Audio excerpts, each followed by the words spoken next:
Welcome everyone. Welcome to Drakenmemoria.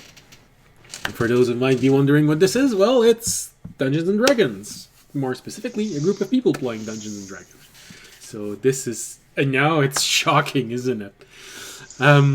Well, so long as this is something you actually want to watch, you might actually have a good evening. If it's not, well, you can either change channel or keep watching. But we're not changing our schedule. So, for everyone else who has been here before, who know this is at least mildly entertaining, or because they've heard someone say that it was good enough to watch, even if you're just watching it while you're in the bathroom, that's alright. We understand. So long as we don't have a microphone on you, it's good. Alright. We can't play it in the bathroom. That's alright, they're just watching. It's for. Is it the whole reason why it's portable? Mm-hmm.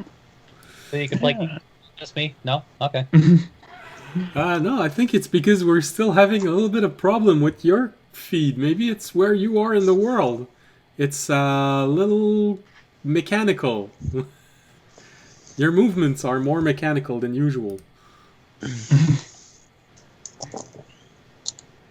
Looks like your computer is struggling a little bit. Anything up?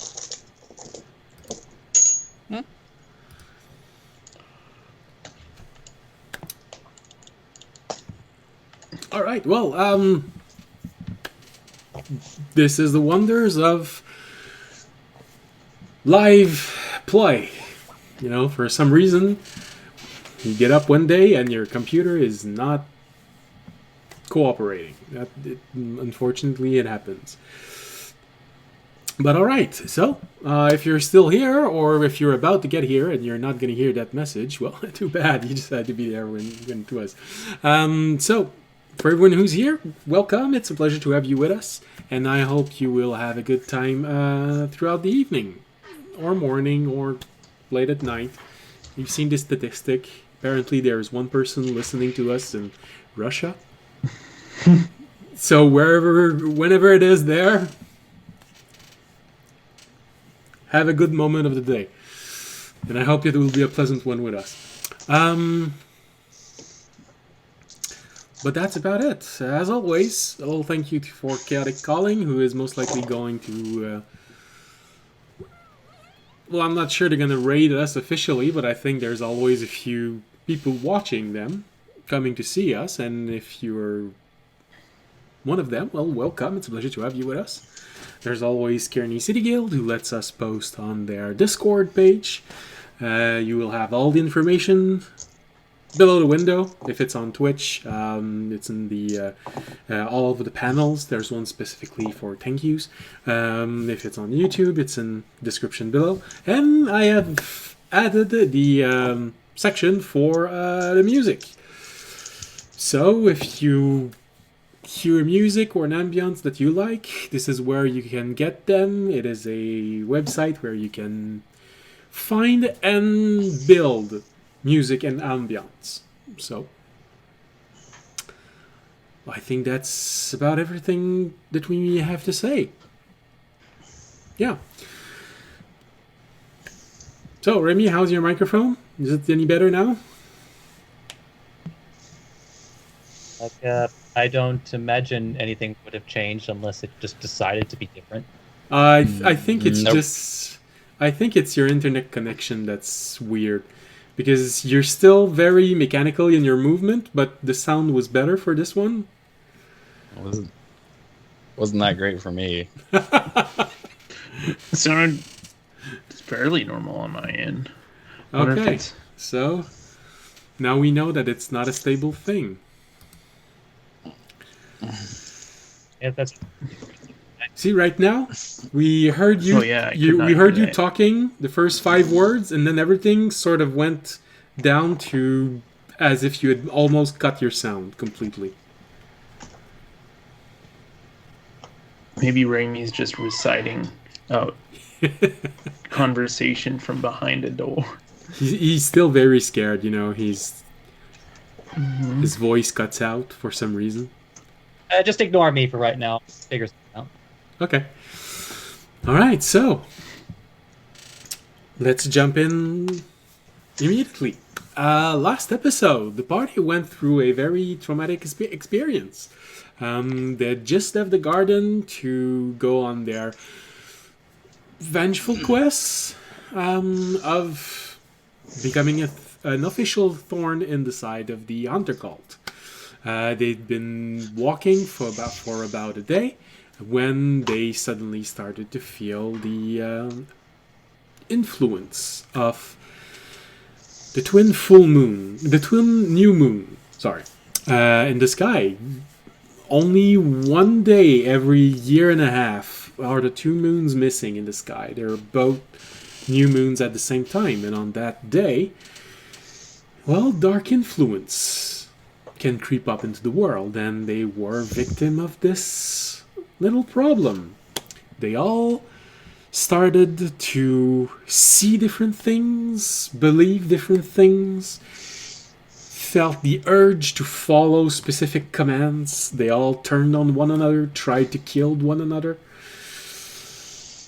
But, as you can see, since they're all here right now, well, mostly, Remy seems to have a problem with his voice. Everyone is mostly good, frightened, traumatized, disturbed, but everyone's there. And so this is where we left off. Everyone went for a little bit of rest. Audience, Jorg, and Remy did their best to calm themselves, although it would seem that only mostly Jorg had a restful night. Audience spent most of it pondering what almost happened. Remy relived past trauma, trying to comfort himself with a few cantrip illusions. And Fisher remained there, as vigilant as the mountains, looking over the group through his sentinel rest. And so, eventually, Fisher, you start seeing a lot of people getting up, starting to come to life. The guards that were placed at the edge of this small demi-plane pocket dimension that you were in, where you all rested, are all getting up, going to get their stuff. Apparently, the day has started. Light has reappeared in the world. And this is where you all are right now. So, Jorg, audience, Remy, and Fisher, what are you doing?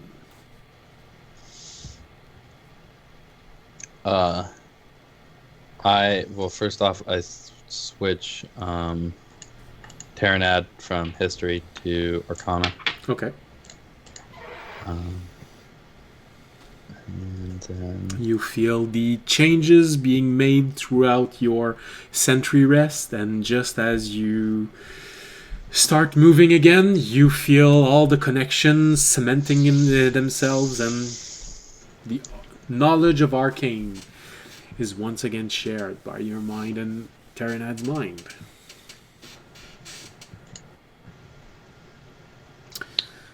Just as you feel this connection cementing, you hear someone coming from behind you. It's not someone that's trying to hide himself, but you recognize the voice of... what race is he again?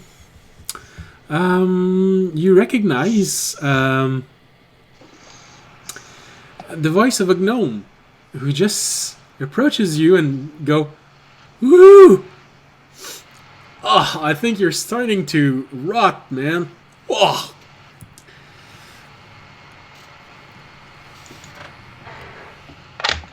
sorry, do I smell bad? Oh yeah. Started to feel like rotten egg and curdled milk. Huh.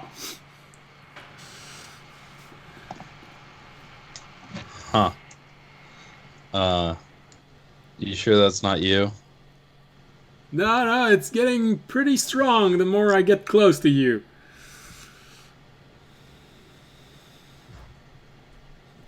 Um, You take a moment to I'll just... check on Terry. Does he smell really bad?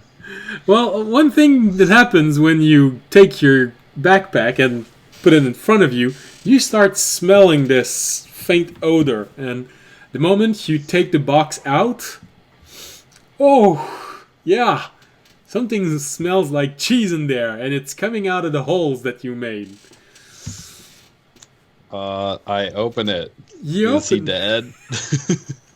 Well, there's a slushing sound at the bottom of it, just going.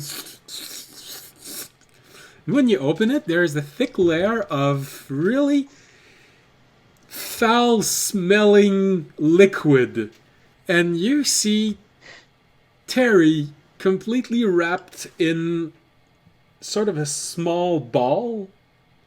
He's not big enough, so his head is barely touching his rear end. And he's solid there, not moving. And it just takes a moment when you look at the color of this liquid inside. You sort of realize that, he defended himself. That's stomach juice. There's a good...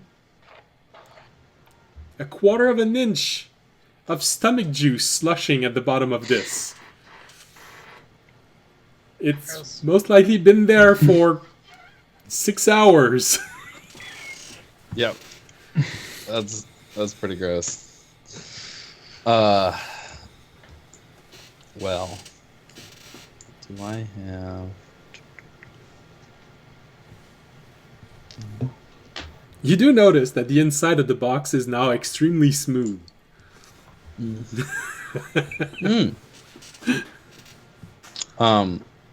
Sounds I'm gonna, tasty.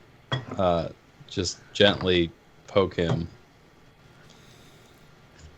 Does it move?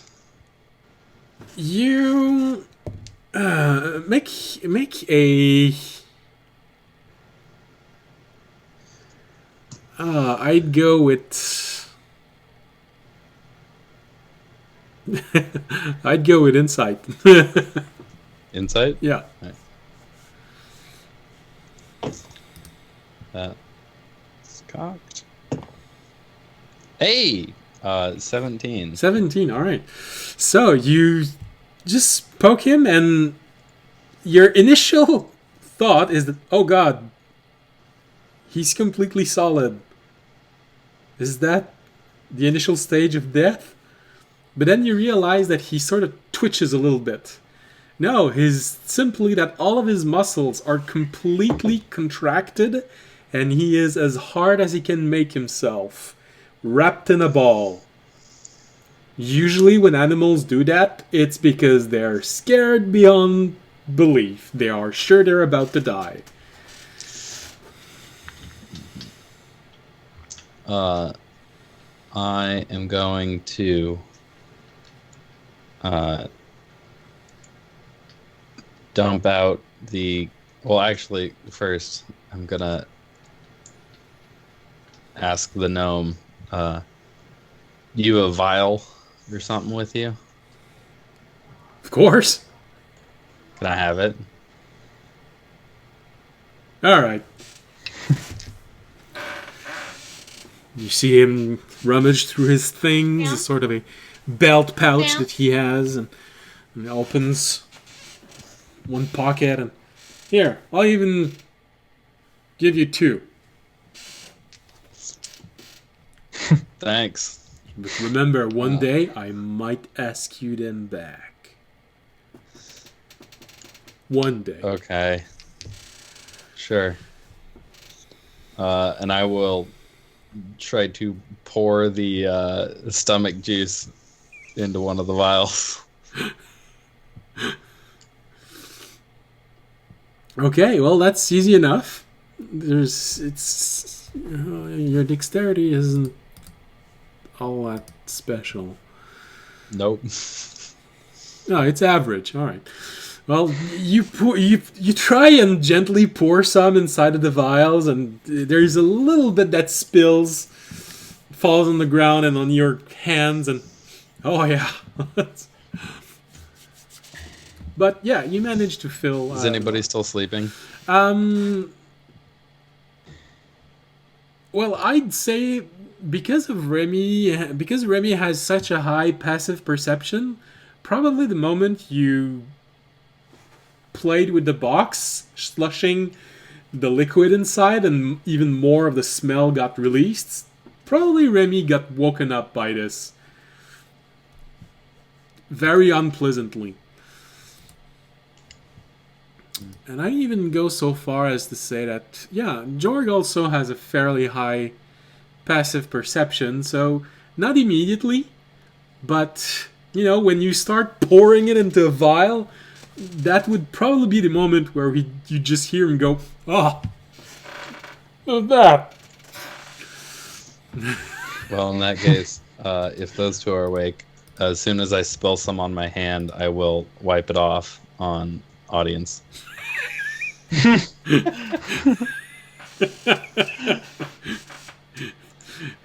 Audience, you don't know why, but you're woken up by Fisher, who is... You hope he's patting you, but, he could be stroking you.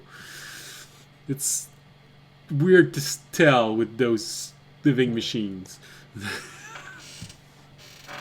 I'll be like, "What's up, Fisher?" Oh, sorry. You were the nearest thing to wipe something on. He only Don't worry has about pants. Where did Thank you for wipe that it? 'Cause one, I am Fisher. shirtless. Yeah, let's wipe it on your pants. Like on your pant leg. Yeah, that's what I say. You hope he is petting you, but, he might be stroking you. Do I notice the fact that he's wiping stuff on me? Well, it probably only takes 5 or 6 seconds before the smell hits your nostril and... Oh!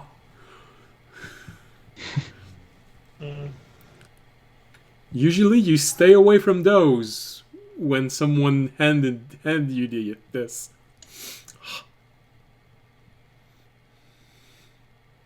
Nice. Yeah, and then I'm gonna say, Fisher, that gnome over there is staring. Do yeah, you look?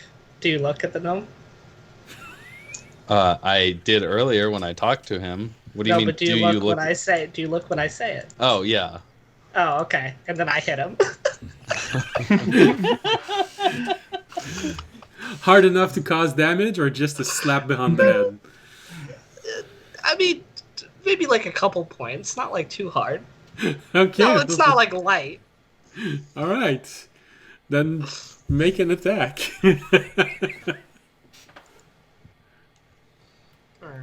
That would just be with my unarmed strike. Yeah. So that would be.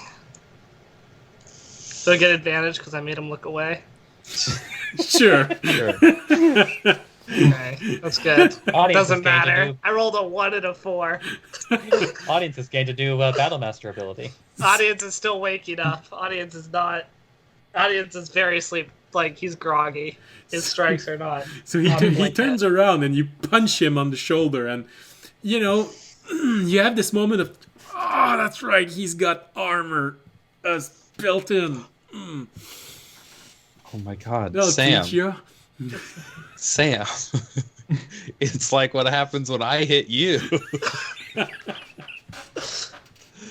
For those who did not know, Dre really broke bony. his toe one time kicking me. I have too. Oh yes, Avery has also broken his toe kicking me. Try to get my Sam toe is an from here, exoskeleton. bitch.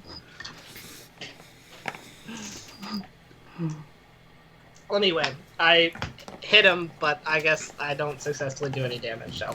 No, you strike the armor because he wasn't really trying to defend himself, so it's not hard to hit him. But the armor took everything in. And Alright. Fisher, it's enough for you to realize that you've been struck, but the armor absorbed everything. You just feel it.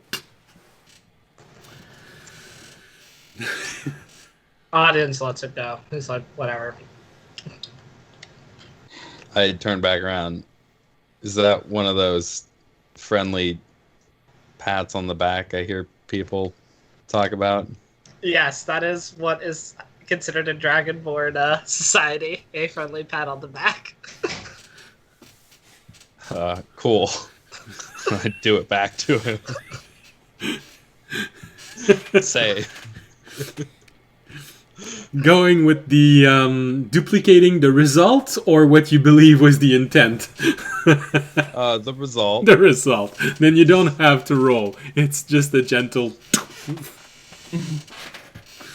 I mean, probably not gentle, but Not enough to cause any damage. yeah. It fits with what I know about Dragonborn. And then I will, after, done pouring everything in the vial, I will just kind of gently poke Terranad until he wakes up or moves. I go over to Remy and ask him to go, if he can, steal me another pair of pants that would fit me. So many mixed feeling with this request. You know what? Remy goes around searching for some pants. Well, make a perception roll. Everyone is in the time of the day when they're starting to pack everything Why in. did I roll a natural 20 on this? Because it's funny. Why am I so good at finding pants? Well, Because It was a request by audience. You're very focused. a pair of pants to fit audience is going to be hard to hide. Also true. well, you have very few options. If you look at what's available here, there are a few other Dragonborns, so that there's always that. There's a half-orc who is kind of tall. Would be enough. Unfortunately, you don't think that the total underwear and lower part of the body garment would fit audience. The waist is a bit too large, And when you look at him, Remy you're has to not Remy has to sure. make sure that it all fits in the right places. The right things needs to be big. Everything else needs to be snug. Well, according to Remy's liking, anyway. So you actually do find in the D6. There you go. Oh, apparently, just when the half-orc... Oh man, an audience is gonna have to explain this at one point.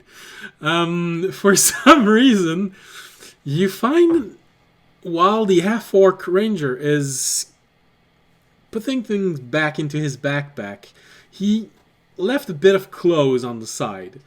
And, he's not exactly as tall as audience, but you'd think that audience won't mind having the lower part of his pants being a little bit shorter, especially seeing the kinds of feet that Dragonborn have. It's gonna be fine. So you take one of the pants that you can just make a sleight of hand check, see if you can just grab it and leave. Dooby dooby doo. That's going to be at 21. 21. You're lucky. He rolled extremely low. You managed to get the perfect moment where he is looking away, And even though he has an insane bonus to perception, he rolled a 2. So you managed to just grab everything just at the right time, and you make off with a pair of pants that audience will most likely be able to wear. What you are unaware of is that you have just stolen a pair of pants belonging to Amiali's half-brother. But, you know. It'll be a great conversation starter. So, after... I mean, you could have picked a worse half orc. Uh, That one's all right. True. yeah, but imagine the conversation when you meet Amiali. Why are you wearing my half-brother's pants? Why would she know? She remembers all of her half brother's pants. Does she pick him out? She shops for him? Fair enough. That's probably They're- not untrue. Parachute pants. They're very flashy. So, Not as a ranger, they're not. no, it's most likely something like brown or a deep green, gray color. So, you make your way back with a smile on your face, having succeeded your quest given to you by the most prominent follower of the dragons that you have ever known.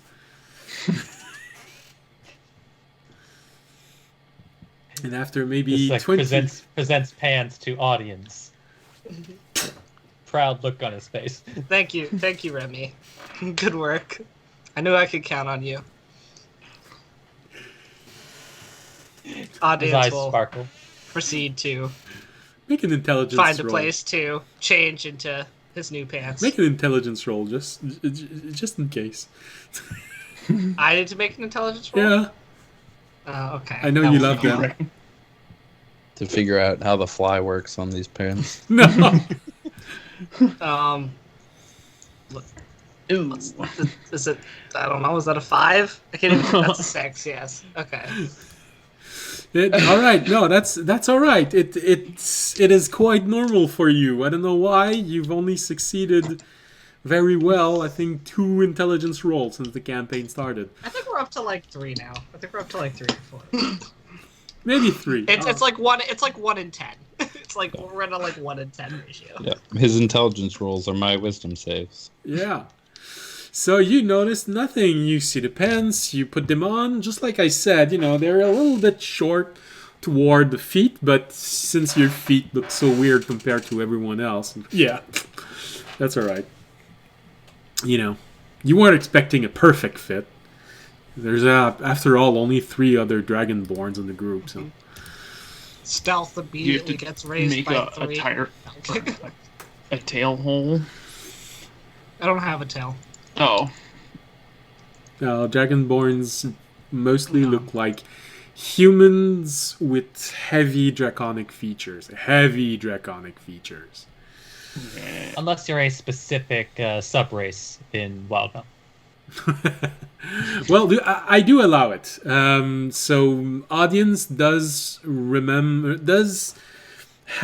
have a an appearance that strongly resembled that of a brass dragon. So he has sort of this curved beak going in the front that I always found very weird, but that's how they drew them in 5th edition, so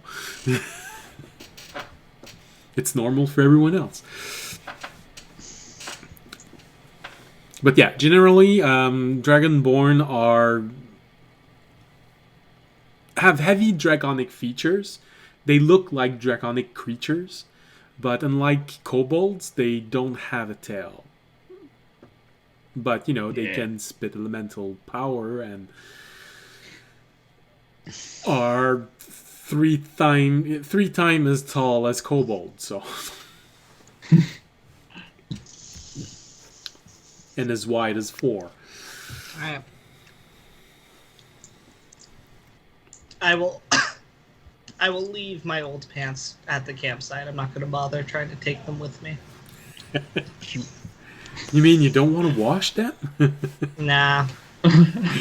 Not worth it. So you're one of those diva that only wears clothes once, and when they take it off, it's over. They never put it on Yeah. again. I got a new, better pair of pants now. Given to You're you by committed your to that most pair of pants of the. given to you by your most devoted follower. Yeah. They're Just also, wait they for feel, half-foot you know, pants. they're a little softer. My other pants were kind of coarse. These are a little softer. Well, you know, you've been wearing them for 2 months. These feel like they've been washed more recently. With something that Because- doesn't smell. You didn't have them. Anyway, I'm now committed to my new pair of pants. All right. So, Jorg, as you are watching all of this happen, you know, it's social interaction. It's so weird with adventurers. It's so different than animals and village people. It's not the group, the actual people living in village. It's definitely a little bit weirder. Yeah, I wouldn't have stolen pants just because mine got barfed on. But you know, I guess desperate times.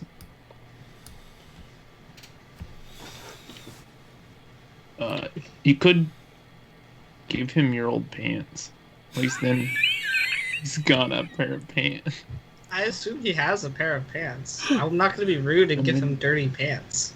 That's a good point. He'd smell it too. It definitely isn't a pleasant smell. Yeah, like I said, it smells like rotten eggs and curdled milk. It's a smell that I know very well. So I know just how bad it is. So, anything you want to do? I'm good. I got my pants. All right. Yeah, I'm all set. I decided on a name for my dog. Oh. Frelsari. Oh. Wow. Yeah. That's, That's It's- a name. yeah, it is. Or just Frel is what I'll call him. That's better. So, Yeah. so what is the name officially? Frel, Frell, or the whole name is Savior in Icelandic, and it Okay. the dog saved me, or a dog like this one saved me when I was young. I don't know why. I mean, the name of Ramy's familiar is an onomatopoeia, so I don't really have like you know, a At leg least to can stand pronounce on. mine. I don't know why. I just keep picturing Jorg telling everyone this spontaneously while holding his dog like this. This is my dog. His name's Frel. I name it like this because, you know, a dog like this saved me before, and that's the story. So now you guys know why it's this dog. He's Cool. yeah. It's, Thanks Does- for sharing. I'll say the dog's name. Does the dog react? That's a good question. I'll be like, Have you told the dog that this is his name? Or did you I- just choose it I during have. the night and you wake Well, I'll up? say during the God, night let that I be started awkward. calling him by that name. Then if you have warned this small creature that his name is such, yes, he will recognize it as his own name. okay. Sweet. He is linked Kinda like- to an Kind of like you're object getting of to name your significant... baby, and so like they think their name is Hey You. I'll go, hey, Frau, and I'll give him a little dried beet from my pack. See if it responds. Well, it's a dog. It's not a fae or a spirit or anything like that. It is officially a beast. So he reacts just like a normal puppy would react if you shove a piece of meat in front of his nose. He'll smell it, he'll lick it, he'll chew it, and if he doesn't like it, he'll let it go. But most likely, he will eat it. All right. Audience is like, nice. Seems to respond to its name. Remy, was Remy doing this, or were you doing this? That was me, the player, Okay. just trying to keep the stream PG-13. Okay. So, I didn't think of that until you said that. It's such a stretch. Gotta go so far for that. I'm not even thinking about it, and that's rare for me, so it must really be a stretch. I'm used to having groups made of teenagers, so it's a stretch for people above 18 years old. It's not for those under. So- let's not talk about how old I am. Anyway, all right. So I also will turn to Fisher and ask him not to wipe any more things on these new pants, because they're new and I like them. they're comfortable, and there's pants? something familiar about them that you like. It conjures up pleasant image in your mind. You're not sure why. Yeah. Anyway, I'll tell Fisher that I like my new pants. So she's not like Okay. Got it. Fisher, I don't know what your native customs are, but it's generally rude to wipe things on other people when there's plenty of grass around. I mean, yeah, but that's not as fun. Remy pulls out the decanter of endless water.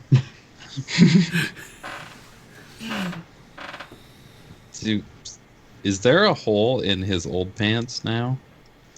No, the stomach acid has been in there for long enough that it lost most of its Okay. potency.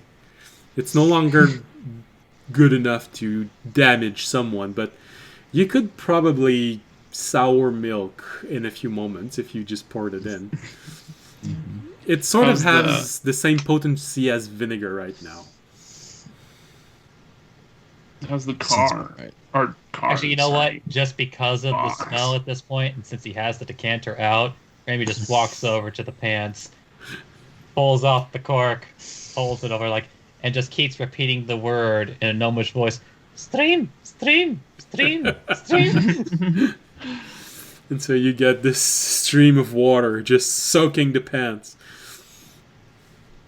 You get this odd liquid for a while that just mix with the pants, with the water coming out from the pant, and just spreading on the floor of this temporary demi-plane. Does the smell at least not be as strong? Well, it dilutes a little bit, It's just like when you're trying to wash out someone who vomited on the sidewalk. Then Remy's goal has been accomplished. The first few moments are even worse than everything else, but then after maybe 15 seconds, it starts to die down. I know, I've washed this often enough in the last place I worked. So...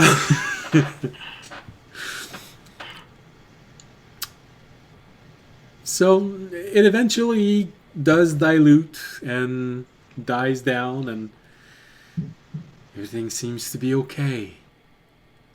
Well, Terry would need a very good bath, but otherwise it's... Yeah, it'll be super awkward when the next person that comes into this demi-plane. just finds a pair of pants. What the... Listen, what happens at the demi-plane stays at the demi-plane. Okay? Alright, so Fisher, how do you finish this taking care of Terry? Is he moving? Not really. You can sort of identify some of the moment as momentary shivering. He's not he is not reassured yet. Hmm. It still feels that if you were to put him down, Jorg's new friend would most likely be able to use him as a ball for a little while. All right. Yeah. So then I guess I'll put him back. Can I? Or I didn't move him, so I'll close the box again and put it back. Do you wash the box with Yeah. I thought, yeah. Can I knowledge That's- nature it? Just actually, I assume it is just protection. I was thinking, what if he's going into a cocoon? But Does it look like a cocoon? Or is he just hunched over? Doesn't seem like anything's forming around him. It just looks Okay, like never a mind. small animal thought who about has that. been terrified out of his mind and is currently rolled up in a ball, being the most defensive position he can find. I guess, yeah, I'll wash it out and then put him back until he gets out of it. Alright, so you wash the box. Again, you get a moment of even worse smell, and then it suddenly starts becoming better and better and better.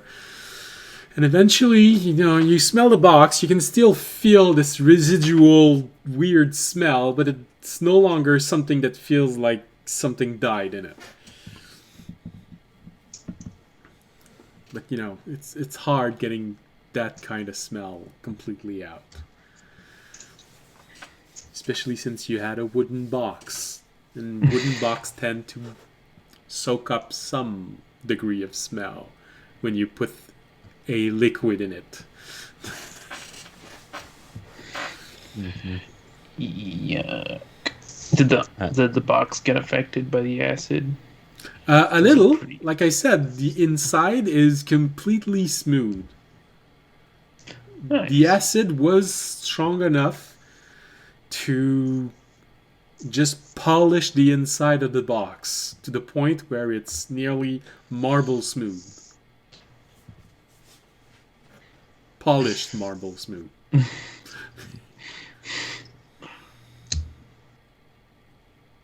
So what I'm hearing is that we bottle it up and sell it as a wood finisher. It's probably not as potent enough anymore, but yeah. You just take Terry, you put it in front of wood, and you just squeeze him and... Alright. That's gross. And really, really mean. Please, anyone watching this, if you ever have an animal that spits, never do that. Please, never, never, ever do that. It's not a cartoon. All right. All right, I'm good to go. I can just see the image. Wipe him up, wipe the inside of the box, close it, put it in back. We can go. Yep. Dad of the year, folks. Yep. He forgot his kid could be scared to death. Yep. Yeah, maybe we should keep him out of the box for a little bit and comfort him while we walk, and then put him in the box. He's kind of freaked out. Because Terry is always so comforted whenever Raimi is wandering around with you. Yeah, he usually, it seems like he feels safer in the box. That's true. Yeah, I guess we can just leave him in the box. Yep. Audience, do you have an opinion on what you should do with Terry right now? I do not. You just see Audience doesn't care. you just see your fellow travelers there just discussing about what they should do with Terry, and you just have We're all not but discussing the it. fact I of the put him matter- back in the box. I'm Fact ready of to the matter go. is that Audience is audience honestly is not going to looking dad's around for possibly more interesting conversation. Yeah, like I said, he doesn't want a dad's plane. Yeah, the discussion's over. right. We're going. All right, so everything's been put back in the box, back in the backpack, and as everyone is finishing putting everything back in their backpack, you do see a little bit of confusion. Apparently, someone lost his pants, but you know, that's about it. Blames it on the evening. You know, a lot of weird stuff happened. Probably someone threw a fireball and they were destroyed. Audience will quietly try and remain hidden during that.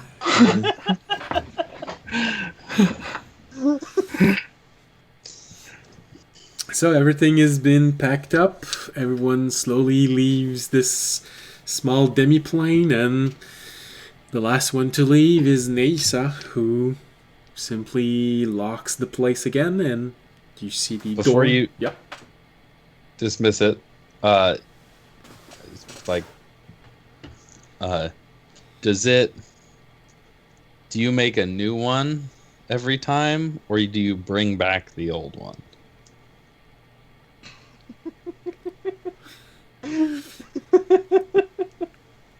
She looks at you for a moment and why? Well, I got something from a gnome back in the garden, and I wanted to try it out on this door if you make a new one, and that wouldn't somehow break this. Usually when it is dispelled, it simply just blink out of existence. Anything left inside of it will simply be pushed out. It's a great way to Into not the astral lose sea. stuff. So you don't mind if I stick this lever on the door and see what happens? No, you can just go back inside and try it.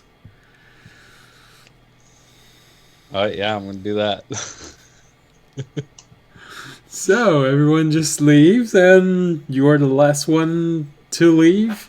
You go to next to wall, floor, Next to the door, next to the door, next to the exit. on the wall, on the floor. Try to reach the ceiling. What does this lever look like? It literally just looks like a long, maybe a foot long handle with a little knob at the end, which is maybe a bit lower, sort of like between brown and red in color. It's usually something that you would pull. Yeah, that doesn't sound like a floor switch. I'll stick it on the wall. Okay. And then, does it like stay there? Well, you put it on the wall and you look at it right after and doesn't seem to stick, but you did feel like it was slowly adhering to the wall. So you just put it, you let it go, and you see just go.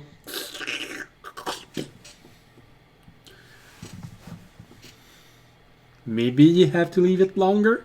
Maybe it's as good as it gets. Put it back on and like press it on for a little bit. So it takes a moment, but you do see that there seemed to be a little bit of space forming around it, a little bit of black space.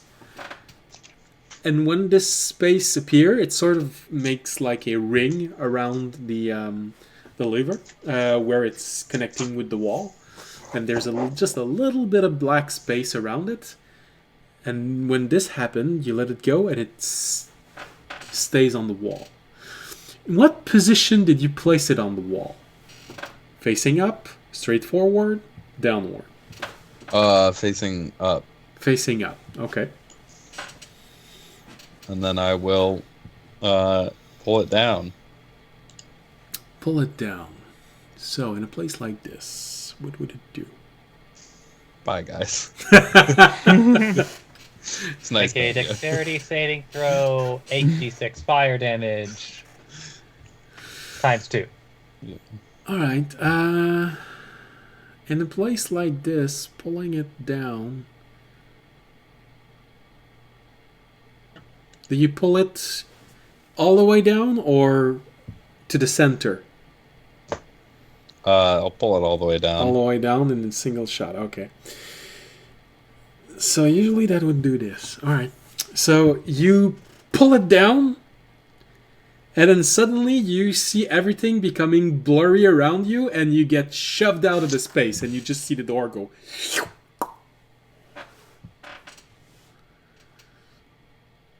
Did the lever drop? The lever is on the floor, along with the pants that you try to hide. I'll pick up the lever. Huh. Thanks. Looks like someone forgot their pants. And then I'll go find the rest of the party. You see the elven woman turn around and say, I believe someone lost their pants in there. You see the ranger arrive. Well, I lost mine, but that's not mine. Bit too big. Oh, Audience is again somehow not present for this conversation. the moment he sees the lever and the pants fall out, you see audience just go. Time to keep moving. Move it along. Brand new day, everybody. Mm-hmm. All right. Well, if nobody wants these pants, nature will most likely reclaim them very, very soon. Anyone else has something odd to try? You just hear a lot of people, no. You see the gnome that just talked to Fisher a few moments ago to go, no, nothing I can try right now. All right, then. Let's go. We have the better part of a day before we reach Crossroad. So you'll have a little bit of time to think about if you need anything. I'm sure we'll most likely be buying a few gems and diamonds as we've had to bring... Sorry, I was saying two words at the same time. To bring a few of you back to life. So if you need anything else, we will most likely at least spend a few hours there shopping at the end of the day. Let's keep going then. And slowly you start seeing everyone moving. Before the entire group starts moving, however, you do see 2 or 3 people that are just staying there looking at everyone. Then you hear the Dragonborn, the one that has a bit of weird monkish wizard robe, just say, I'll take care of them. I'll get them back to the garden. Yeah, among them, you see the person that opened the door during the night. But you also see a human and a half-elf. We're just all looking down and sort of not wanting to look at the group before everyone leaves. I'll make sure to get back to the garden. I'll try and catch up with you. I'm pretty sure you're not going to be that hard to find. You hear, most likely near where you are, Corinth is most likely very close by. And actually, since you're the only other paladin, you would have gotten maybe closer to you, audience, and just, it's not everyone who's cut out for this. A lot of people just folds in after a few quests. Some need something a little stronger. First death is always very traumatizing. First brush with death. first encounter with a god. He gives you a little nudge. Oh, Well, for them, that's true. maybe the adventure has ended for them, but the Guardian will most likely take care of them if they want to stay. Well, honestly, probably good we had this test now. It would have been worse if we'd had some people who perhaps were not able to handle the battle that is to come. Perhaps we would have had more deaths, and perhaps some we could not have even revived. Oh yeah, most likely, since I've heard that when we're gonna reach the mountain, we're gonna scatter this huge party into a smaller group to cover more space. I imagine you're gonna go with your friends. Yes, I assumed Alright. that would be the plan. I'm probably gonna go with Sarn. He says that there's another group of ours on the other side of the mountain. It's too small. I can't read the name of the town. I have my map, but it's been reduced so that it fits inside of the screen with everything that's open. I heard that there's another entrance near north of here. It's,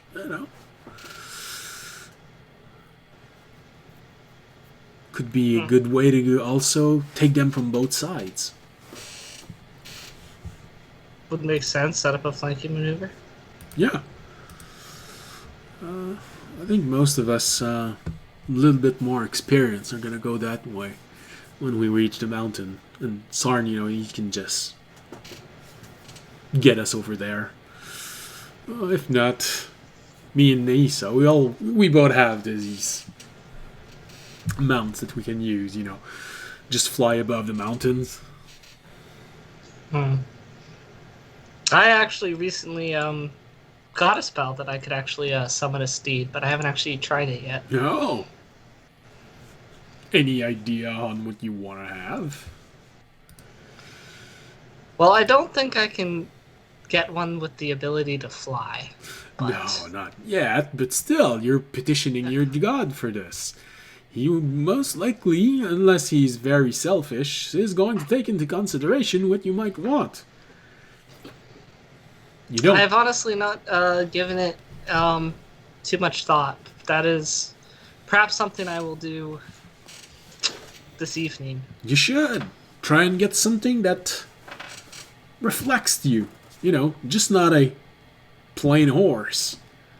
Yeah. I mean, I would obviously love to have a dragon, but again, can't quite do that yet. No, but you could always try and petition your god for a large lizard. Yeah. I'll look into it. Like those lizards that can climb off of wall. That could be nice. Could be. I will definitely look into it this evening. I would love to have the chance before we split the parties up. Also, maybe at some point to train with you a bit, since you obviously are far more experienced than I am. Been an adventurer for far longer.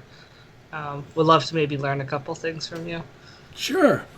I've been adventuring for longer than you most likely have been alive, so Well, why I'm not? only 15, so most likely. Wow, that doesn't help me. I suddenly feel a little bit old. I drank wine older than you. Where has the time gone? Alright. I am still fairly new to this, honestly. I've seen a lot in my short time, but age-wise, I'm still fairly new. Yeah, well, you're off to a good start. You managed to draw the attention of a cult, of a god, of creature of the elemental types. I've heard about this. Big creature living at the bottom of a lake. That's kind of interesting. I'm a little envious. It's been a while since any creature like that has tried to threaten me. I don't. Luckily, I don't think it was trying to threaten me. I was more trying to negotiate with it, a peaceful transaction, if you know what Oh, I mean. Since yeah. threatening would not have, I think, ended well for our party. Oh, you never know, but friends are also good to have. I I think friends are always better to have than enemies. Yeah, they help you take care of your enemies. It's always good to have more friends than enemies. Yeah, it's how you live longer in this in this line of work. Yeah, or you have a really powerful one. Either works. Yeah. All right, yeah, it's gonna be good. You'll see. We're gonna get out of this, and it's gonna be an interesting story to tell. In an inn somewhere. We're going to Crossroad. It's a very large town.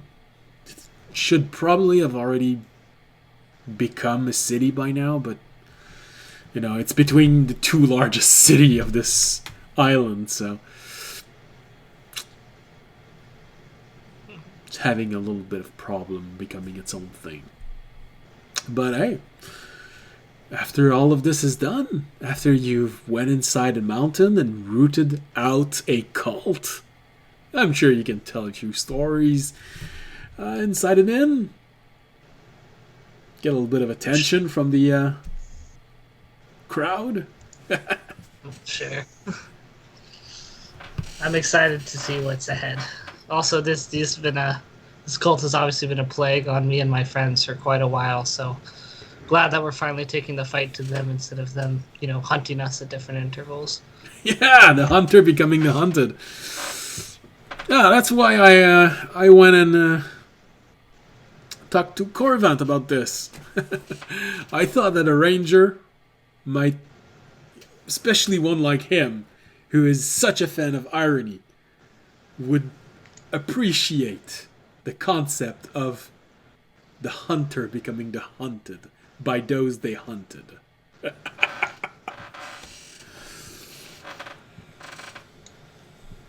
I'm sure he was abused by this.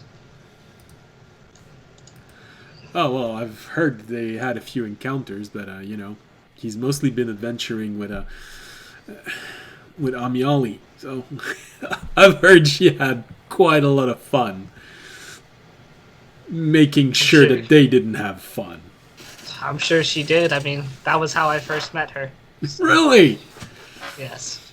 I was backed into a sticky situation with a couple of the cultists out on my own, and things were looking a little dire, and she took care of the problem fairly quickly. But And I'm sure she did it with style.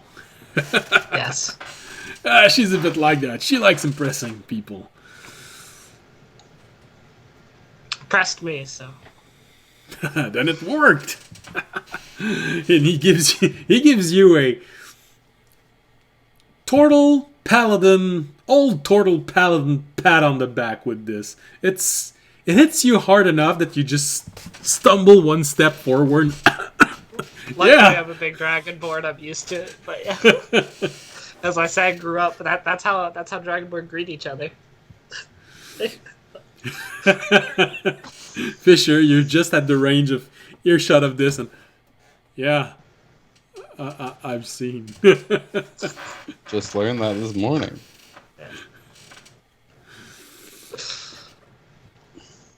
Uh, All right. Well, as soon as we stop for a little bit of time, most likely when we reach Crossroad, or during dinner, if we stop, it can take a little bit of time. I'll gladly show you anything you want to know. Thank you very much. And then I will kind of go back to the rest of my party. Okay. Head back. So, while all of this is happening, Jorg, Fisher, and Remy, anything you'd like to do? Because for now, you have about... so you're about here one day... You have about 4 days of walk, and most of them you're only gonna meet small villages. So the only place that I'm gonna intentionally give you a lot of time to do something if you want to is Crossroad. Otherwise, it's mostly just walking and talking to people. I am not gonna submit you to 4 days of small talk with everyone. Cool. So you, like I said, you have 1 day until we reach Crossroad, which is the biggest town in the island chain. Almost a city, near city size, but still just a town. And after that, 3 days, 2 days and a half.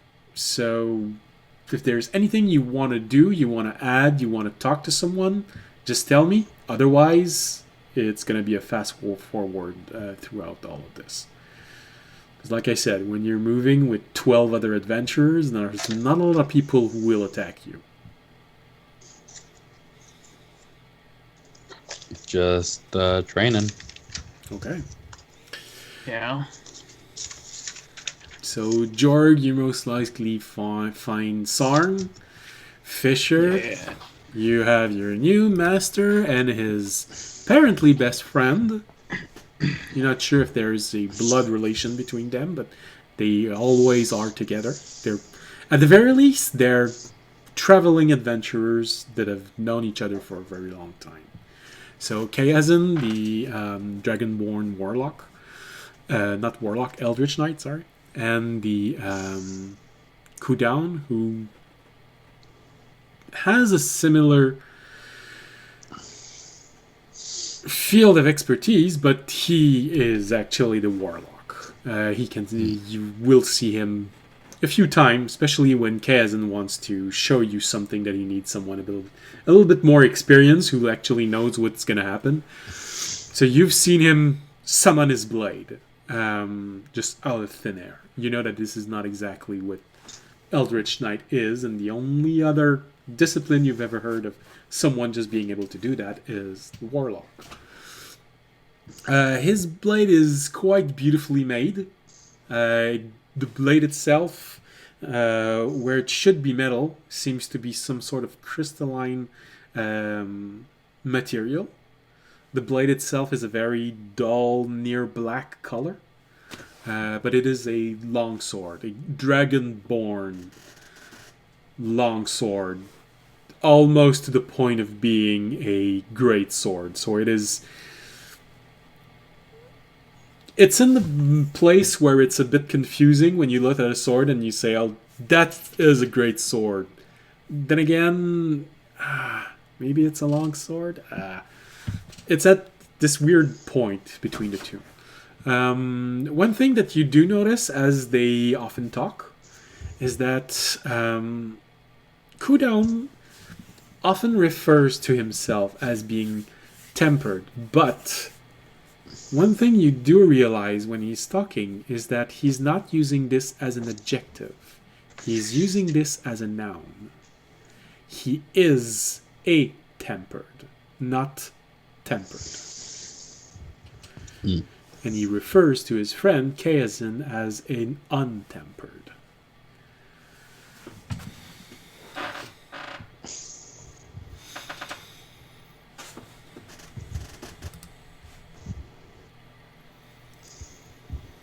So, very early on, during this day, you cross a small village. You just keep on going. It's very early in the morning. Just go on. You find, after maybe toward noon, you find yourself at a crossroad, and you hear that this marked the halfway point between the village that you just encountered and Crossroad itself. So everyone stops a little bit of food is taken out, everyone starts to eat. Some of them are welcome this little pause as they're not this used to always walking everywhere. Some of them you gather that have been used to using horse or cart, especially the smaller ones. For them, walking long distance is a bit more tiring than for everyone else. But surprisingly enough, there is one gnomish ranger female. Well, surprising and unsurprising, she doesn't have any trouble keeping up with anyone.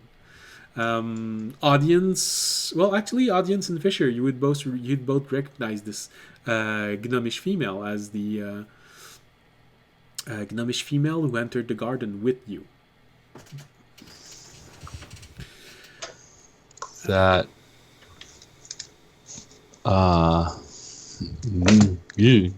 Nia Luca. Yeah. Ah.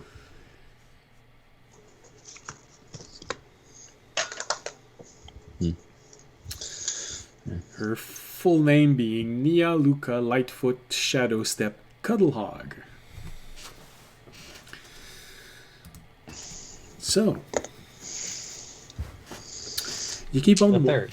Yeah. Did you say anything? I just said the third. Esquire. Oddly enough, that wouldn't be this weird with gnomes.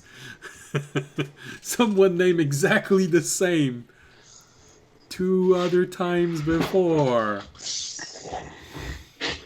Just adds to the weirdness.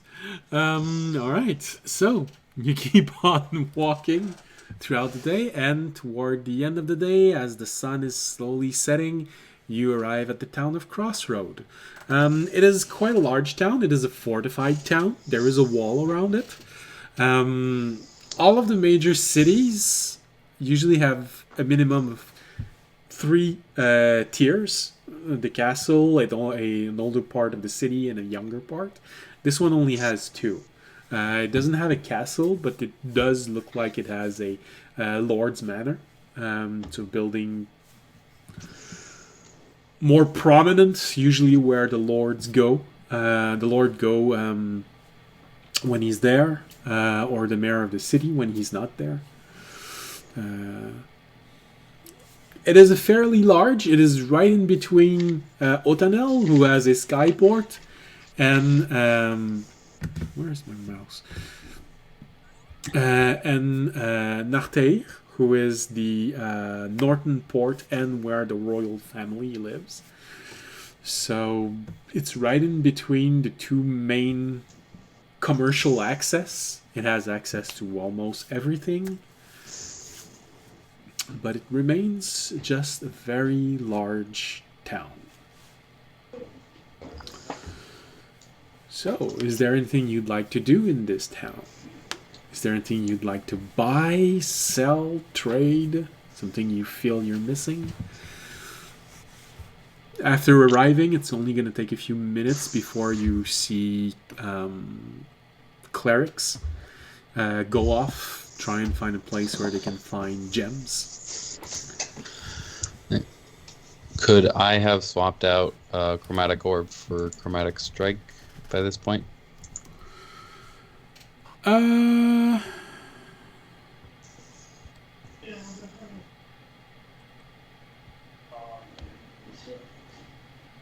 How long does it take? How long would it take? Memorize it.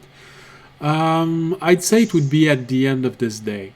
Right now, as everyone is scattering about, you have the proposition of Kazan, who wants to show you in depth everything that is needed to do this spell, while everyone is going off, buying their things, and... Okay. Here we go. This is what I was looking for. Okay. So yeah, while everyone is scattering about, going to get some food and all, he is offering you to learn about this spell, and he does show it to you, just using a few examples, like going near a lantern and just placing his blade near the lantern, waiting for a moment, casting the spell, and you just see the flame of the lantern sheath the weapon. And he gives you a few examples, on the one being going toward the well of the town, showing you that cold water can actually turn into an ice sheet around it. And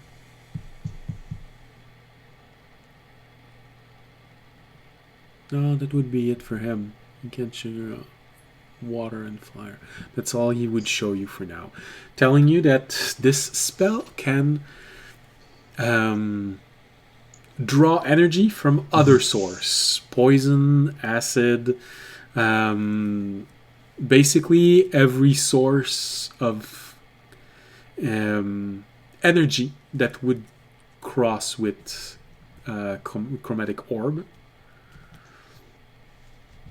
It's basically the same types of energy. All of these energy, you can the spell can absorb it, sheath your weapon in it, and each one will have an effect. It even shows you this by touching something with the sword when it's sheathed in fire, and you see this little log getting ignited. He just looks at you. It's very useful to start fire. Gives you a little nudge. And then with ice, touches the log that's burning, and very useful to put fire out when you don't want anyone to know that you started the fire. Gives you a nudge.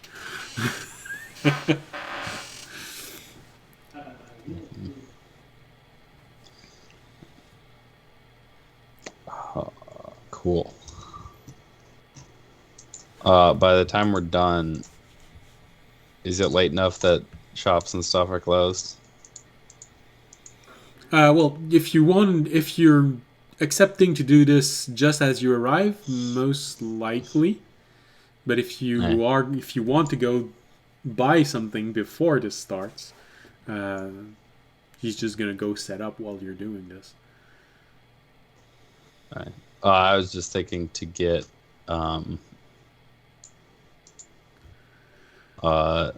like a vial of acid and a vial of poison to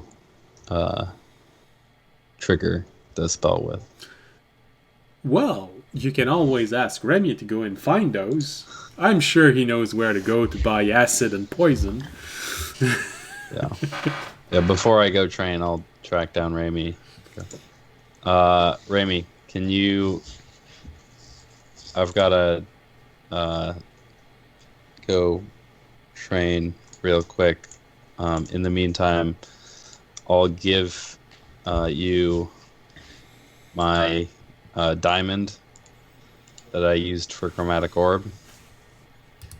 You take that, and I mean, I guess keep it if you want, but I need a vial of acid and a vial of poison.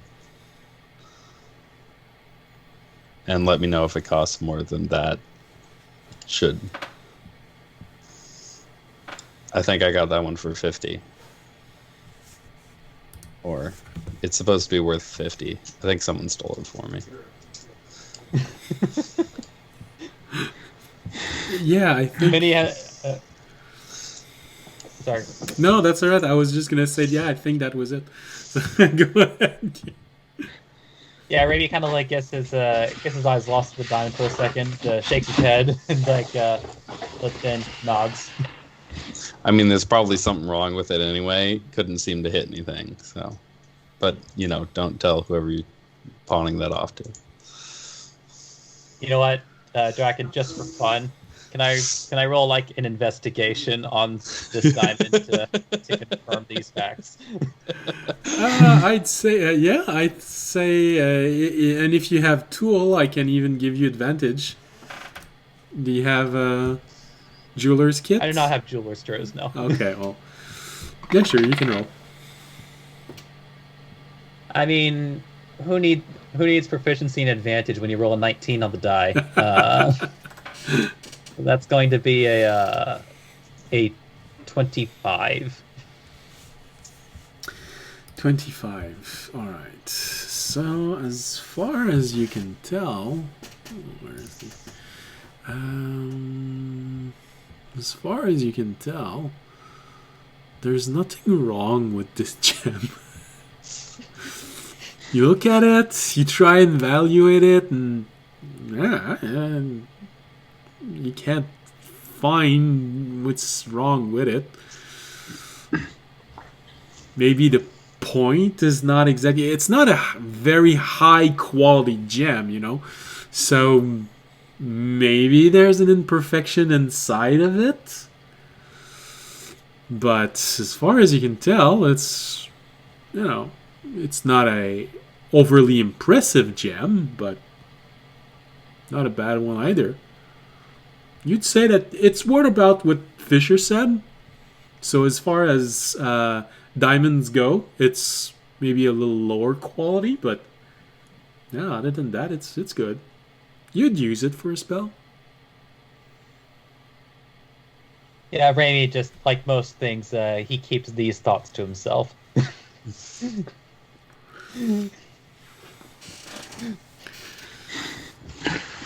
Of course, Fisher, you would hear from inside of you a voice say, yeah, there's something wrong with the gem, of course. But yeah, after putting the gem away, Raimi gives you a rainbow. Cool. Thanks. Let me know if, you need anything more for that. Yep, and maybe just skips into town. As Fisher's walking away, he will quietly say to Terranad, "Of course there's nothing wrong with the diamond. Why do you think I'm learning a different spell?" Oh, that's good that you're admitting it. You know, the first step into accepting something is admitting it out loud.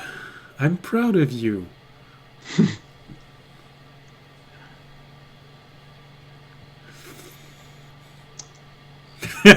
Fisher tries not to Tries to resist attention the to urge. that, but it feels a little good. The Terranad to say he's proud of But he makes sure not to He does think it acknowledge audibly, it. so that he doesn't hear it. but it feels good. The complex relationship between a father. I was gonna say son, but then we're gonna ask who's the father and who's the son. 'Cause- All right. So, The son who drives his father around in a wheelchair because his dad's too old. he doesn't have any legs left. So. All right. Well, I guess this leaves Jorg and Remy. Jorg, you see Remy just Fisher giving something to Remy and just skipping into town. Yeah, Jorg's gonna just follow him into town. He wants some new armor. He decided that's why he was getting beat up, not for any other reason. Logical conclusion. Yeah. So he's gonna go find an armorer.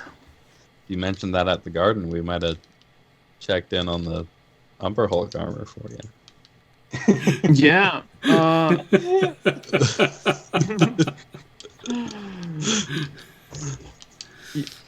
I don't think I knew about the Umber Hulk No, armor. but they did. But when they said, "Do Didn't you want any remember it until something?" right now. Yeah. Well, I didn't. Wow, Umber Hulk armor would be pretty cool. I guess we'll have to remember that next time we're in the garden. Yeah, I did completely forget about the armor when we were in the garden. You might want to make a note because I won't remember. That's a good point.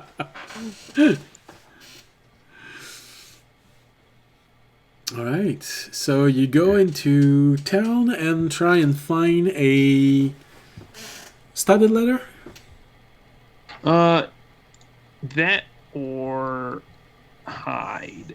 Is studded leather enough I assume it's enough not metal to be. It's because it's mostly Oh, leather. yeah. Especially since The main difference is that studded leather is 12 plus dexterity, yeah. and hide is 13 plus a maximum of 2 dexterity, but you'll have disadvantage on stealth checks. No, Hide Yeah. gives you disadvantage on stealth. no. I think you're confusing. No, I don't know what you're confusing exactly. Hide armor is I know padded leather is, but I could have sworn one of the reasons why not many druids are wearing hide is because it also does disadvantage. Hide is no not hide. disadvantage, but it's only 12 That's- AC. It's 12 AC. Oh, for Same. some reason I thought it was 13. No, That's my bad. That's my bad. It's 12 AC, and it limits your dexterity bonus to armor class. Oh no, But- I'm aware of that part. Just for some reason, my brain thought it was 13. No, No, then you'll the main 100% want studded. the main advantage of Yeah, hide he's armor going is that it costs less, and you can usually roleplay this as being resistant to cold because it's hide armor. Most likely studded leather. If we want to go with what would make sense, it would most likely be an armor made of leather. That the leather has been boiled to the point where it's extremely hard, and they would have to use rivet to place it in the position. So it's basically the same thing as, I don't know, a half plate, but made entirely of leather instead of hard boiled leather. Because what D&D thinks a studded leather is actually not what a studded leather it's is. not a bunch of metal studs for armor. It's just Putting Yeah, stud rivets. on a leather armor Hold it. doesn't improve its ability to defend you. no. Yeah, he'll go get some studded leather armor. All right. You can easily find a shop that will sell you that for 45 gold. Easy. He feels rich now. Arrives in the shop, open his pouch of gold, and easy. Yeah, and then he remembers get the mountains of gems that Raimi pulled out a couple days ago, and feels less rich. Suddenly, by contrast, it's that's. Yeah, but still, 300 gold's pretty good. For a druid, you're rich. As long as you don't have to start buying out diamonds to be able to cast Revivify. Ooh, yeah. It's just gonna be the diamond fund eventually. Oh yeah, no, I'm just saying this because 300 is exactly the amount of gold that you need to buy one diamond for Revivify. Damn.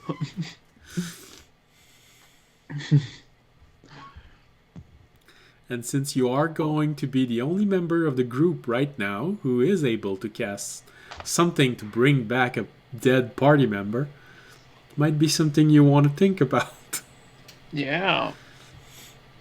Yeah, he'll probably end up investing in that pretty soon. All right, but for now, you are only interested in your studded leather? Yeah, getting that. Okay. Then, easy enough. It is a very large town. You can easily find this. You are just arriving at the last moments. You see the shopkeeper trying to close everything up, and just in time, you arrive. You buy it. You're proud of yourself. You've just spent 45 gold, Woo! which is nearly more than everything you have ever owned up until now.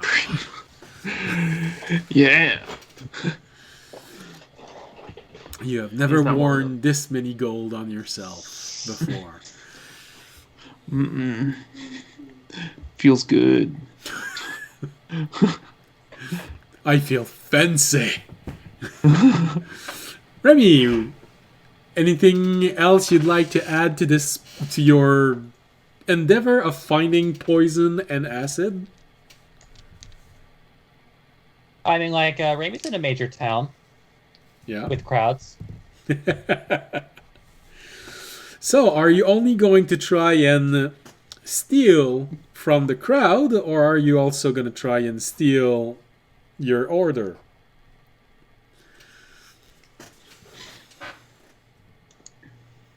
Mm, Acid is relatively cheap for an adventurer. Poison, much less.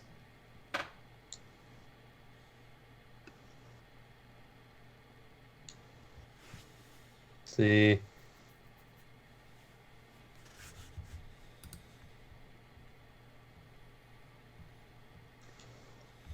I think like the one hang up would be that as far as stealing those materials, um,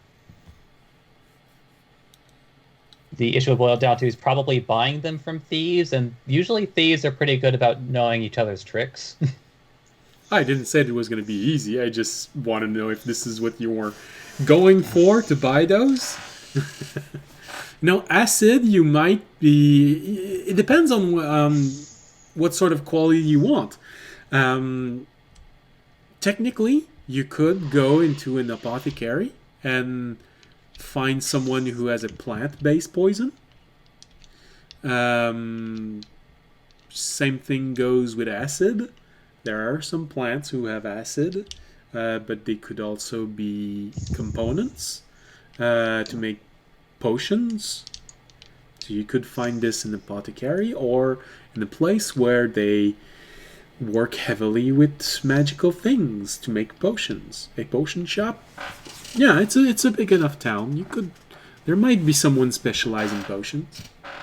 Or you can just go find the dark underbelly of every major town and city and try and find one who's going to sell it to you for less than 125 gold.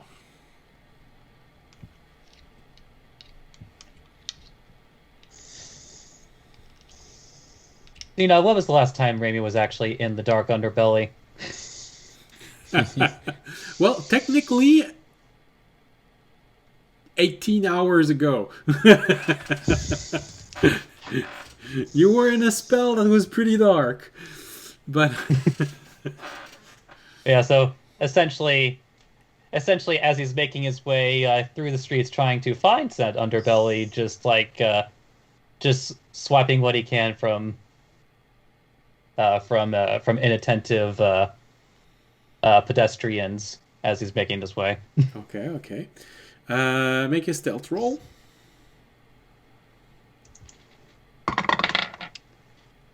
That's gonna be 19. 19, alright. Okay.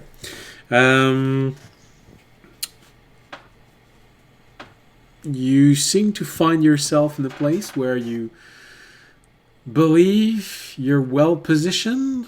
You're out of direct sight from the guards. You have a few interesting targets lined up in front of you, just finishing their purchase in more expensive shops, so you're pretty sure that they didn't all spend everything they have. Nobles like to say that they spent everything they had on something, but that's how they stay rich. They don't actually spend everything. Commentary, folks. So, make a sleight of hand check. And Ramey will be using his mage hand to help to facilitate, especially if he's in a particularly good spot to just do it from a distance. But that's going to be a 23. 23. All right. So you approach this group of people. You just slide in between using a childlike voice, most likely. Oh, sorry. And then when everyone leaves, You have a bag in your hand, and you see your mage hand arriving right next to you with a bag in its hand. You have two small pouch, just jiggling them like this. You don't want to be in front of everyone when you open this. One does feel like a gold pouch, but the other one seems to have much less things in it. Not sure exactly what's inside.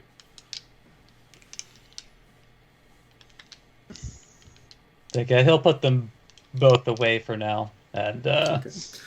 And just by going with the roll that you just made, it's high enough so we can give you a little bit stuff with this. Okay, this dice and I'm just gonna use twice that. You do see a few people that seems to be distracted.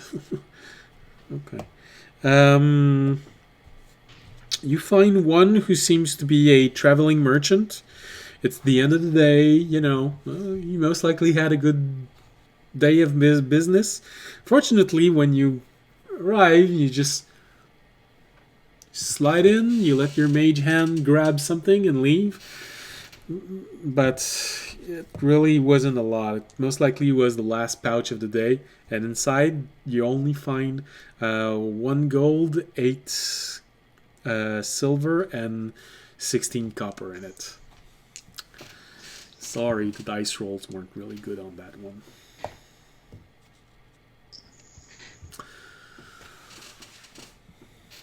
But that's about. that was apart from the 2 pouches, or that's what one of the pouches contained? No, on top of it. It's sort of. Okay, making sure. You just made your way because you had a very decent roll for sleight of hand. Just as you were leaving, you saw this traveling merchant just putting his things inside bag. You saw that one pouch had just fallen on the side and a little bit of gold and a bit of money had slipped out. You just used your mage hand to... But the bag was mostly empty, and that's all that was inside.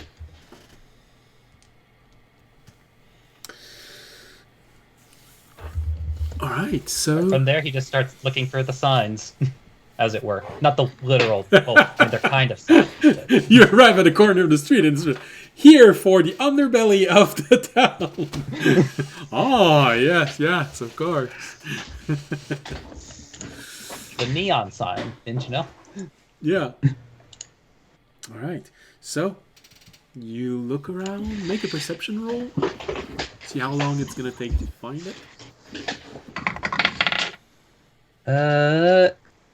22. 22. Oh, that's fairly fast. Only takes you maybe half an hour going in a place where you know that there's usually going to be a sign. And the first one, don't see anything. It's one of the inns that's really close to the entrance. Alright. You keep going, but eventually, after another 20 minutes of search, you get to a larger inn, and you do see carved on the side of the door, there is a little emblem that you recognize as being a place where someone like you would recognize as, okay, there's probably someone inside of that inn that is looking for signs of people looking for things. Things which you cannot buy in the open. So you get in.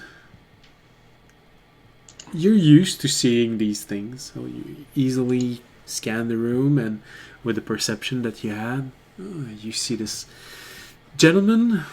Seems like a human, well-dressed. But you see on one of his sleeves, he has the same emblem. That is fairly easy to see, but you'd see why a lot of people are just missing it or taking it as part of the decoration around his sleeve. He looks like to be upper middle class, maybe.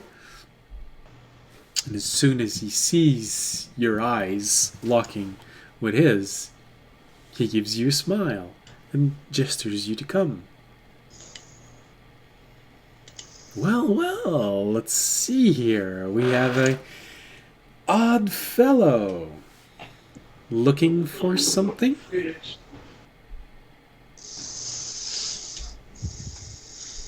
So Raimi nods and like he first kind of like I don't know what will be an interesting one for that. Just like kind of like puts his finger in his mouth, kind of like licks his tongue and points it on the table. A variant thieves can't for poisons.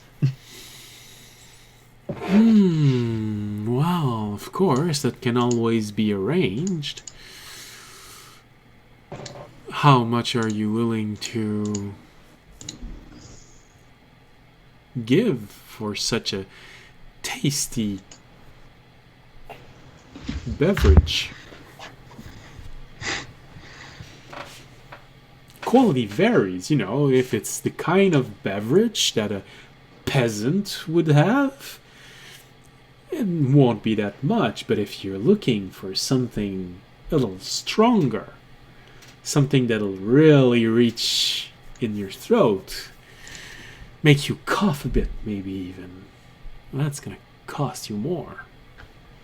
Of course, you recognize all of these words as being indication of different prices that he's willing to go, and from what he says, he's got poisons that can go quite high in price. I would imagine that since Fisher didn't really give any indication of what kind of poison he wanted, just kind of like massages underneath the part of his beak is like just a basic. Oh, all right. Well, I imagine even the poorest of people need their thirst parched. Let's see. Maybe a 3/4 of a normal pint. In your Tivkant language, he's offering you a most basic of poison for 75 gold.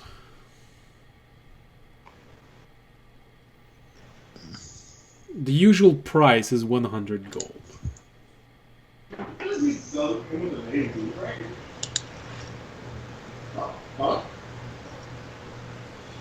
It's a Raimi gives a small whistle, which just means in agreement.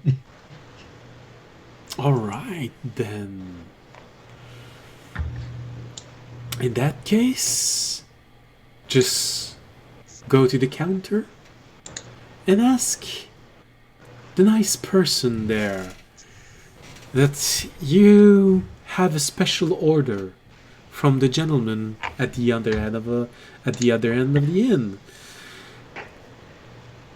Tell him you just want a 3/4 of a normal pint. Anything else you'd like? It's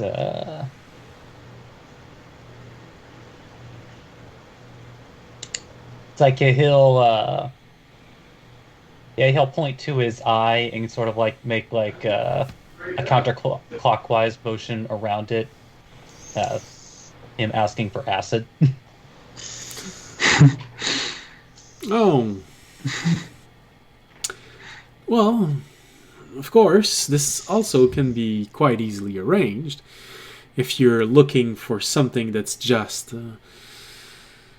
enough to have a little bit of reaction, maybe make you sneeze, and as he gestures toward his nose like this, you sort of understand that, okay, so the basic price of this is something that's just useful, maybe to confuse dogs or things like that, something that's usually better when you vaporize it.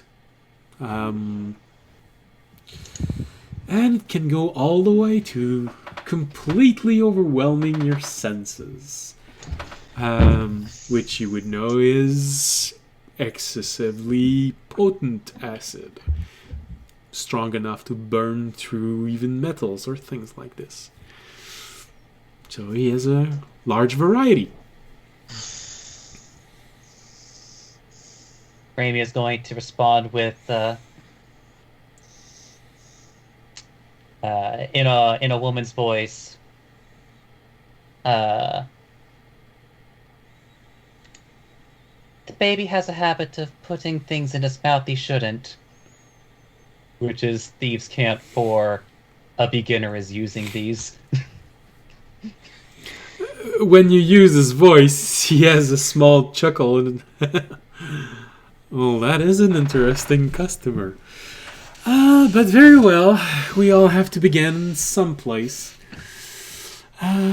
Just ask for something that a toddler would use at the same time as you're asking for your beverage. Something that has a little bit of green in it. It should put you at a most likely the price of a full pint. So he's saying it's gonna cost you just a little under 100 gold.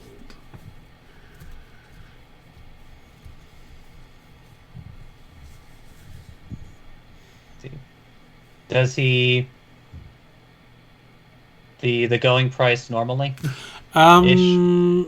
For acid, the beginning price is around 25 gold. So he's basically selling you 20 gold. So it's almost exactly where the beginning is. So in total, it's going to cost you... Oh, okay. I thought you were saying that the vial by itself was No. 100. Okay, that yeah. Okay, now that makes it's like wow. Okay. The entire transaction is going to cost you 95 gold. Yeah. Oh yeah. Just needed that clarified. Okay. And he'll respond in the gruff band's voice. Well met. He tips a non-existing hat and just remember, if you need anything else later on, anything to drink, to eat, something to entertain yourself, and even something to enrich your mind. When he says enrich your mind, I want you to make an intelligence roll for me. For knowledge. I'll give you proficiency because it's of the underbelly, of the thieves' world. I mean, I'm me, the player, is assuming it's drugs, but we'll see here. 17. 17. You're not sure what he's saying, but it does ring a slight bell as being something that you've been told that it's not something that you should accept unless you're extremely desperate. But when he says this about knowledge, about enriching your mind, there's just this element of, I've heard that before. And then remembering someone telling you, never do it unless you're completely desperate. The price is way too high.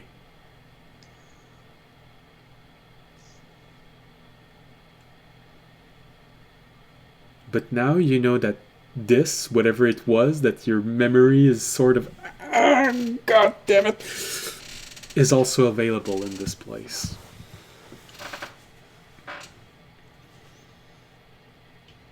And it has to do with knowledge. Mm-hmm.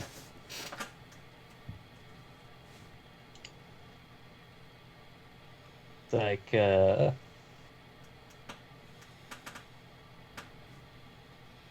so Rainy will just give like a small nod, thinking on that, and then just gets up from his chair. Right. and makes his way over to complete the transaction. All right. You go to the counter and you arrive. You ask for the beverages that you've been told. The innkeeper does seem to be a bit confused when you say this, but you hear another person serving drinks. I've got it. Don't worry about it. Okay. Let him go, and he looks at you for a moment. So you're getting these for?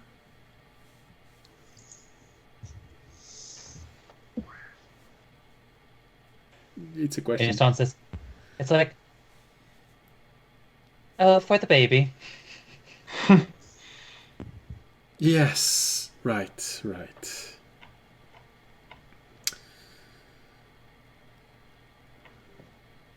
And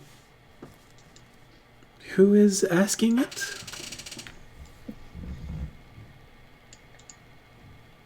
From this day forward, your name shall be Raimi.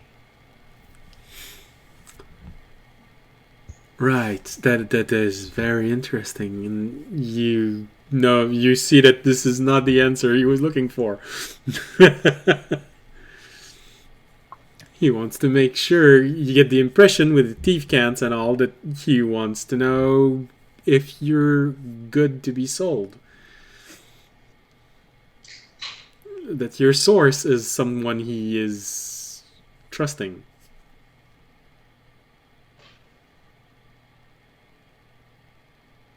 You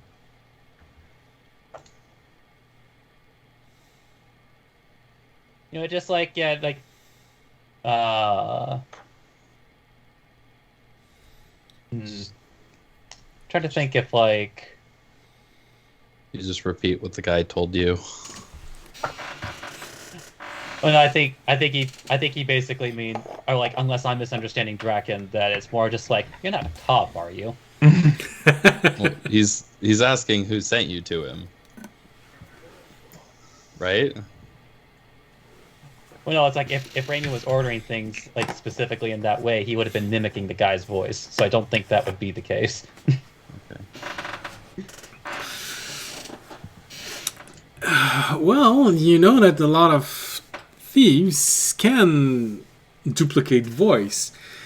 For someone else hearing this, you understand where it can be confusing. You're mimicking the voice of a person who is selling these stuff, but to him. Are you trying to imply you're him? Or are Okay, you so- just mimicking something else? He doesn't know personally you. He doesn't know you personally. But he knows the Oh, no, person you're mimicking the voice of. Which adds to the confusion.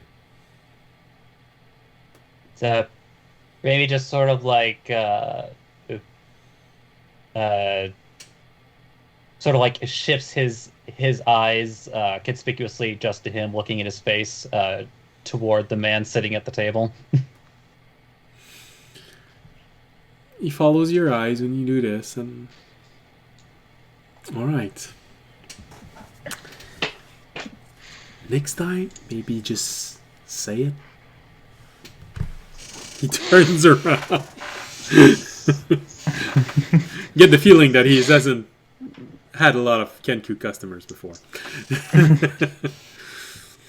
Turns around and it takes 5 or 6 minutes before he comes back, and he gives you a mug of ale, but you can notice inside of it that there are 2 vials inside of the ale that have been completely sealed. There's even a wax seal around it so it doesn't mix with it. Here's your beverage, and how are you going to settle it? And he opens his hand on the other side of the beverage, away from the gaze of the innkeeper.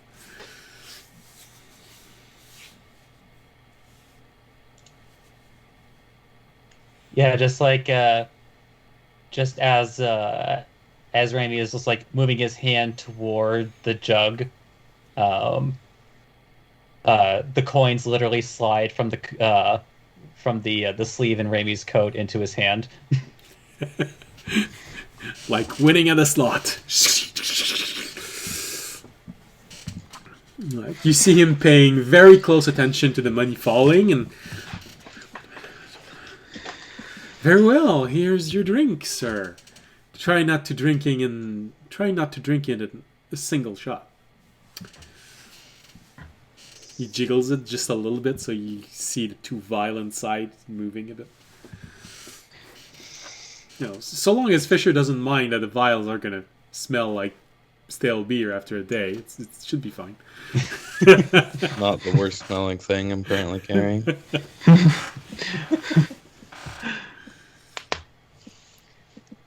All right, so you can add. Yeah, as Raimi sort of like while drinking his mug at certain intervals, like has the mage hand like sneakily pluck it from the mug and slip it into his coat.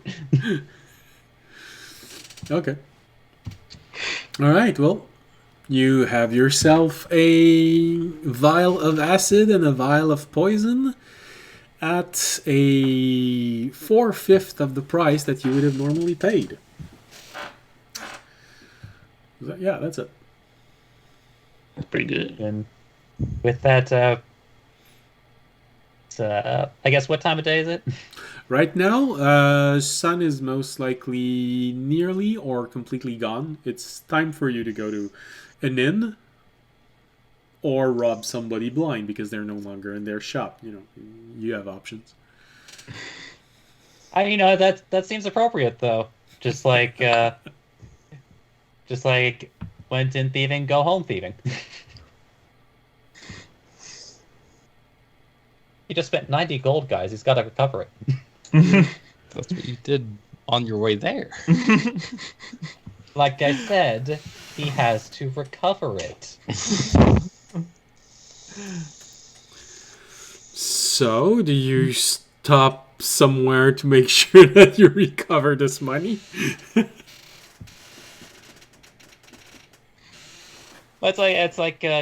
I'm assuming that this, like Sunset is also like a busy time. Probably starts making, sets up camp, one of the busier parts of town. Probably there's some people now of the group entering into this inn and other going to another inn. So those who are more accustomed to having a lavish surrounding will most likely be at this inn, and you gather the rest of the party will most likely either be outside of the town or in the cheapest of the inn. Those who don't feel like they need luxury.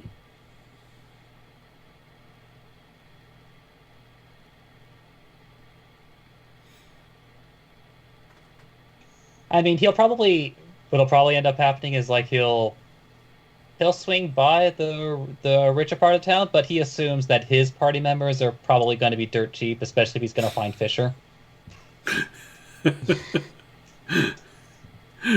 All right.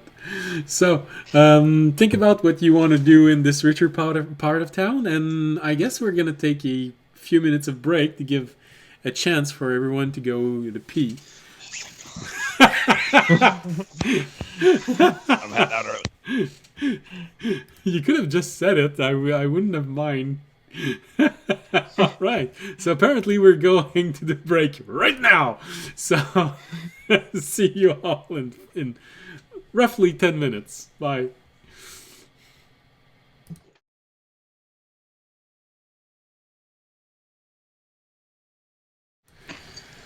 All right. Welcome back. Sorry, we were 13 minutes. But we were talking about cats. Don't worry about it. Yeah, it's just how evil cats are in general. This is why I didn't want Tabaxi in this campaign. They're just...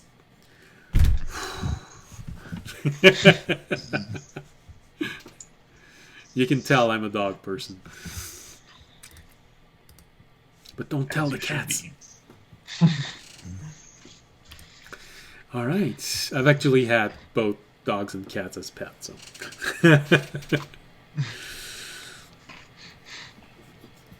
That's That's why I know only dogs like it when you're there. And they look at you and they like it that you're there. So, we go back to the... to what we were doing previously. Which was finding stuff to steal. So... Remy, do you want to actually try and do the most criminal thing you have ever done so far in this campaign by entering a shop and trying to steal it, or are you just going back to everyone else?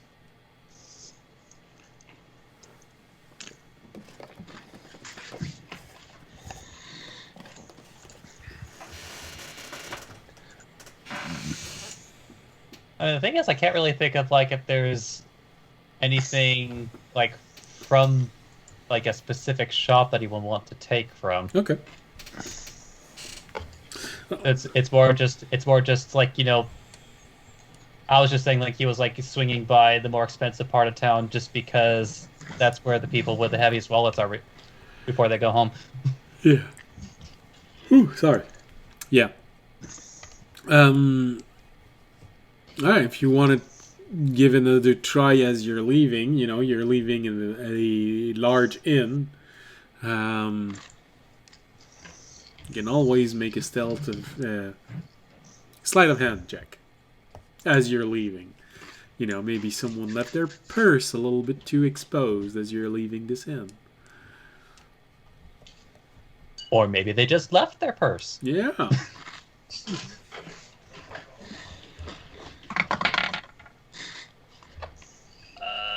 Oh, I was hoping. Not as good as last time, but I was hoping for a natural one.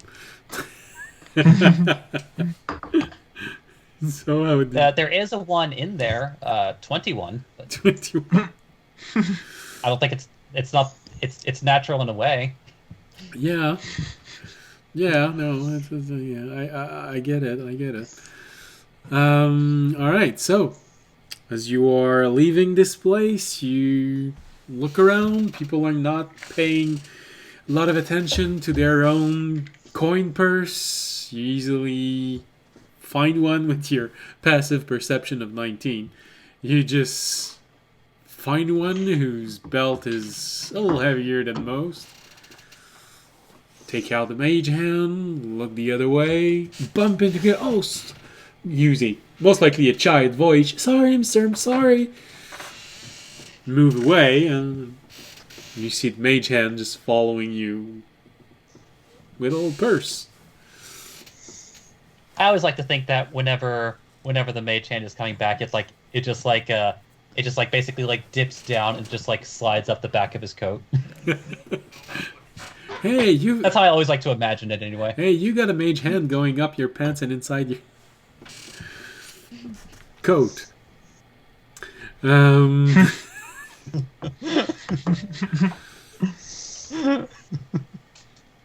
I'm so sorry. I just gave so many ideas to so many people now. Don't do that. Especially if you're... To be fair, Draken, the people who are thinking it now, they were probably already thinking it ages ago. Oh, yes. Well, yes, I'm looking at one player from my past in particular. I know that if you know that I'm doing this, you're watching. Yes, I am talking about you. Alright, so... yeah, like, you know, just as he's making his, like, his background into just, like, going off to find Fisher. Alright, so now you have 3 pouches. 2 of them seems to have coins inside. 1 of them is way too silent for this. Alright, so as you make your way back to the rest of the group, I'd say audience, Jorg, and Fisher. Fisher, you are practicing with Kehazin and Kudown. So Jorg and audience, as you enter this this town, what do you want to do? I was gonna say you see Remy, but no, you don't. You just turn around and oh well, he's gone again. So I would have. Like you see I would have Remy. probably No, gone you to don't. train.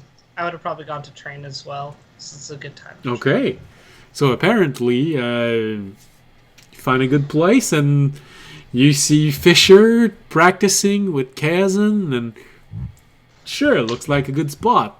You go there and you start training with Corinth, who... What do you want him to teach you? I'm looking to mostly change my fighting style. But Okay. one second, I need to get off all these. I need to go back to my character sheet. You have to get... you have to close all those cat windows. I do. I have to close all those cat windows.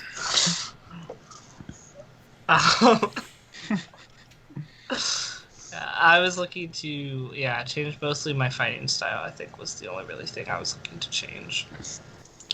I think you mentioned something about taking the blind fighting style. Yeah, blind fighting. Audience remembers this certain fight where he couldn't see anything. The area was covered by a black fog. He was like, never again. It's like, this sucks. This sucked. Yeah. I don't like this. What your Blade Master friend taught you was good. It helped you during a good fight, but you'd rather be good in a lot of fight rather than just in a specific type of fight. So alright. There's no problem. Corinth can easily train you in doing this. He doesn't have the battle style himself, but he takes a moment, thinks about it, and I think I can figure out a way to train your senses a bit. Throw sand in your eyes. And your training begins now. He gets close, punches you in each of your eyes. You have two swollen eyes. Yeah, I'm good. All right, now try and defend. I mean, that'd be a very Dragonborn way of teaching. I'd probably just accept it. Is there a better way to do that? First you need to be blinded, so let me just punch you in the eyes. And especially, Why did you just let me use a blindfold or something? Nope. especially You see since any blindfolds around here? especially since he's shown you he has cestus on his hands, so it's gonna hurt extra hard. You see audience coming back at the end later tonight, and both eyes are so swollen he can barely keep them open. He's like, I can see everything.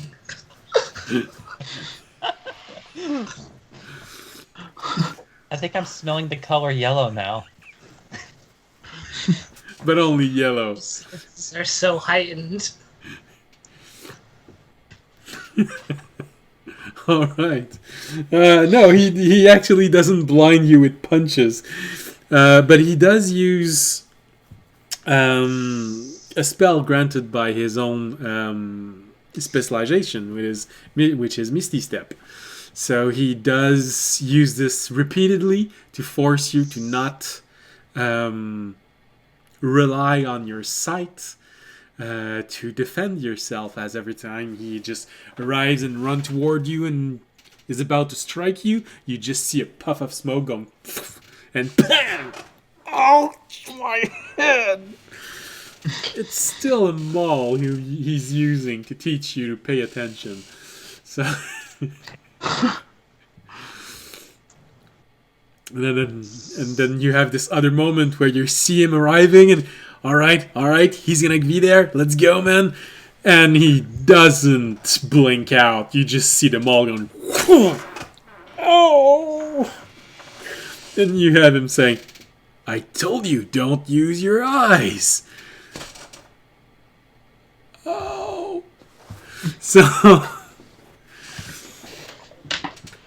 So you end up blinded anyway because you get hit on the head too many times now. It takes the better part of the evening, and he does manage to train you to stop using your eyes, using different methods. He used Misty Steps quite a number of times. He also used classic tactic, like throwing water in your face, forcing you to being stuck, seeing all things blurry. He is intentionally making more noise as he's walking on little branches, so to just have your senses develop a little bit more, sort of recognize, oh, this is something that's happening right. Oh, no, that was left. Sorry.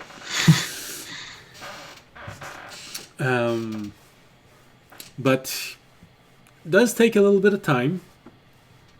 But he eventually managed to force the knowledge in you. Alright. Very painful lesson. So painful that in fact my AC drops by 1. That which it will never recover. Which it will never recover. You know that. Unless he multi-classes into fighter, in which case he can take it again. You know that hit that he just landed on your shoulder? Now you're sort of always walking like this.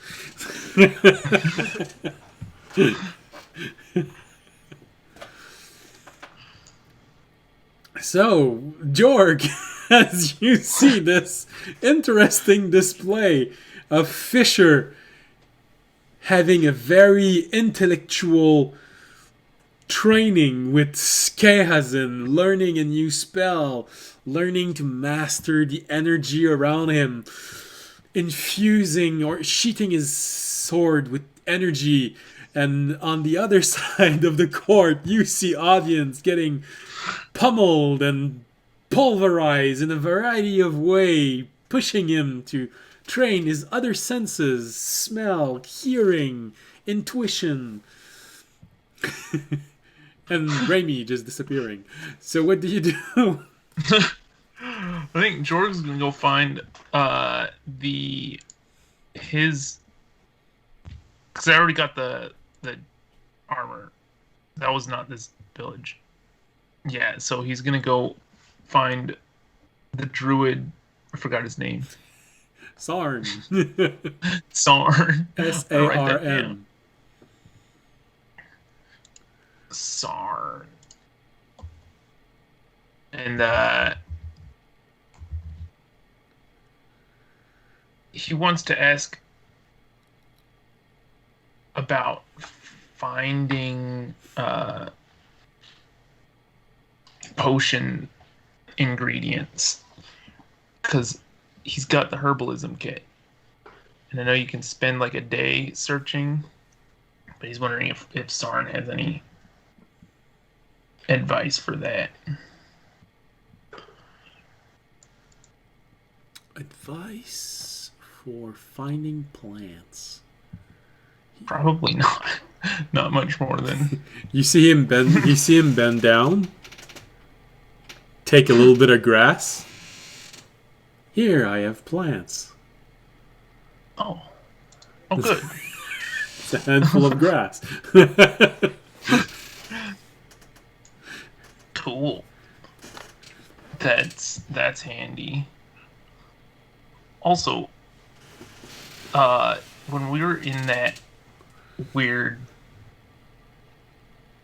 fight, I guess, I tried to summon animals or conjure animals, but it the knowledge of it fled me. Do you know of any reason for that? When a mind is being influenced, it's... knowledge can escape you. Knowledge can be added. Maybe you should just try and pray for it again tonight. I'll help you figure out the prayer if you need to. Okay. Yeah. Yeah, I'll work on it tonight. I haven't used it yet. I just figured it out, so it may take some Oh, that's all some right. attunement. Maybe you should think about what animals you want to summon more frequently. Make them part of your prayer. Oh, good idea. That's also your dungeons master saying you still haven't given me the list of animals that you want to summon Oh, more frequently, so I don't have to look into the monster yeah. manual every time. That's a good point. I won't do that. Like pray and make an offering to the DM. The who? They're not important.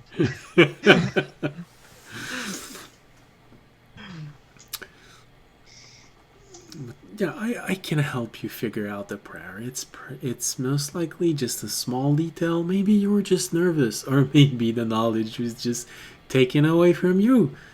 It happens in these weird places. As I understand, there was several layer of enchantment in this occurring.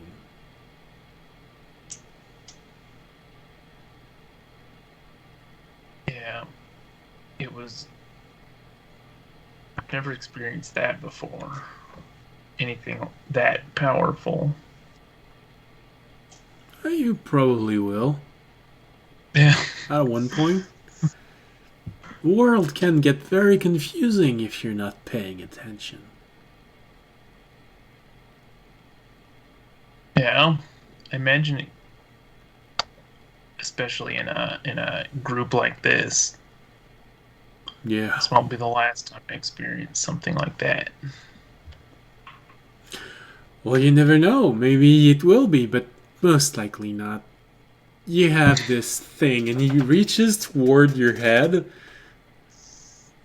He's not tall enough to reach all the way to your head.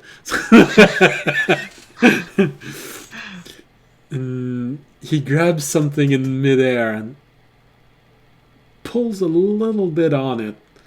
And you feel this urge. You don't have to listen to it, but you feel this urge to kneel down as he's pulling on this thing he just pulled out of thin air.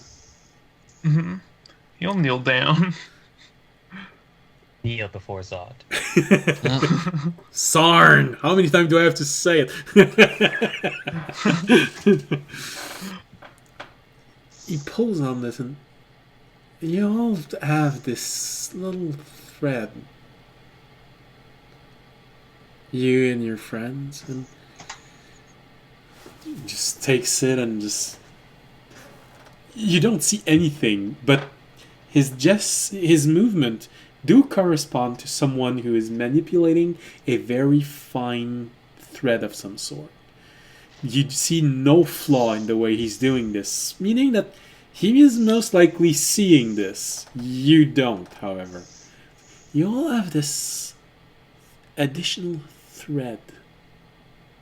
I'm not sure what it means, other than you're all connected in some way. You and your 3 other friends, and a few others. You most likely will see a lot of strange things.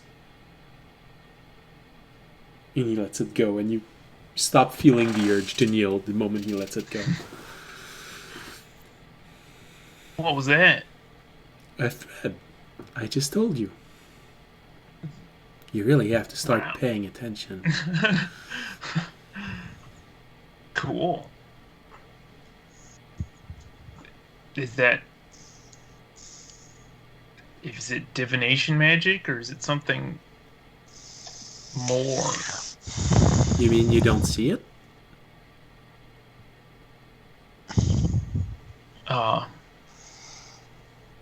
No.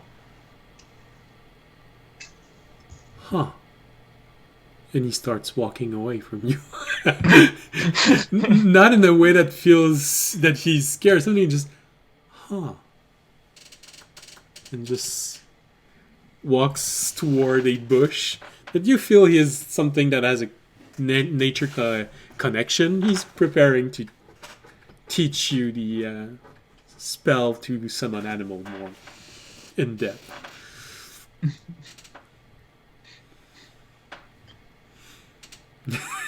Do you push the subject? Yeah, he'll chase after him and try to get some more training on that. Oh yeah, no. I meant, do you try and come back to the subject, or do you just let it go at, huh? I think he'll let it go for now. Let him wander off. He'll be back. Oh no, he's preparing to teach you the spell. Oh, So you all find yourself in a very open place, and around you, you see Fisher training his mind, Audion training his senses, Remy disappearing and reappearing a few hours later, and you learning new prayers. All of the prayers and the magic that is possible for you. Because of the level increase and everything. And now that everyone, well, except Remy, but even Remy in some measure, has received some training. For those of you wondering what all of this training was, it's the characters of the group upgrading their player to Tashal's Cauldron of everything. So now they all have access to everything that has also been added to the in this book. So as the evening keeps on going forward and evolving, Remy, you're probably, like I said, you're the last one to arrive and see this odd combination of your friend Fisher training his mind, learning more about magic from Kehazin, and Kudown is never too far away. Audience getting pummeled, but he seems to enjoy it, and because he's learning. And Jorg having a permanent confused look, but learning new prayers.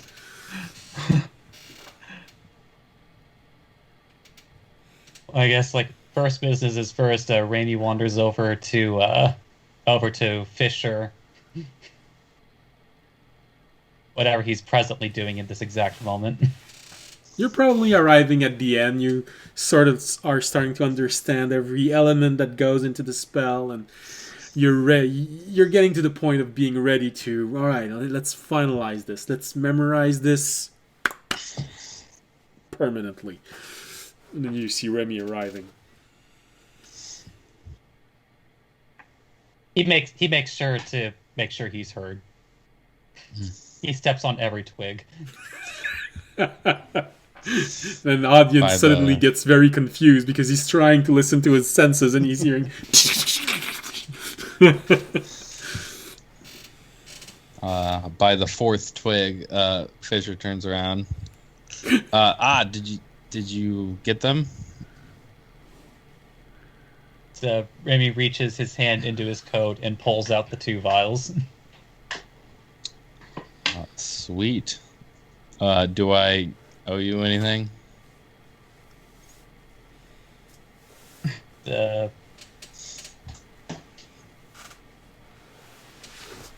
Like Remy would hold up 4 talons, which is like basically just 1 hand for him. 4 copper. All right.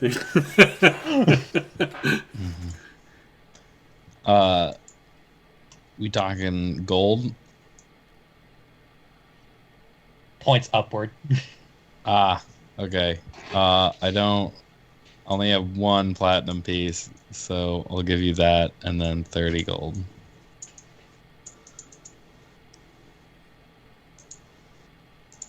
Just Randy makes a rainbow. Thanks. And let's see if this works. And then Cocks I'll fasten or tie the vials to my belt, and then they have they have a slight scent of ale that's slowly becoming stale.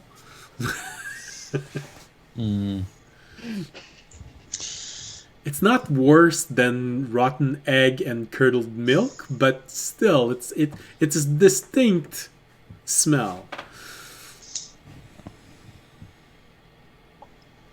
I'm not gonna ask. And then I will cast Chromatic Strike and see if I can use the acid You take it as a source. You probably it would be an interesting investment for you to invest in a stopper for them, so you can just and close it with a single hand. Because right now it's a it's a cork. It's a cork. You remove the cork, you cast the spell, and the sword becomes sheeted in beer energy now. You unlocked a new element. Beer. Yeah. Nothing's immune to it. Well, technically, Some that's- severe alcoholics are resistant. but- yeah, no, that's what I was gonna say. Technically, in Dungeons and Dragons, alcohol are poison. So basically, you're putting someone drunk by hitting him with alcohol in your sword. But yeah, no, the the effect gathers around the weapon. It really gives an effect of the weapon being sheeted, so almost as if you would put your sword back into its, well, depending on what material it's made of, it's either a sheath or a scabbard. But when you put it back in, it almost feels the same visual appearance, but it's still out. Sweet. Maybe kind of like peers his head closely at it, cocks his head a bit. It's all swirling energy around it, just moving slowly. Maybe pulls out a dagger, looking at it, looking at his sword. Ah, god damn it! Why do they have all the best spells?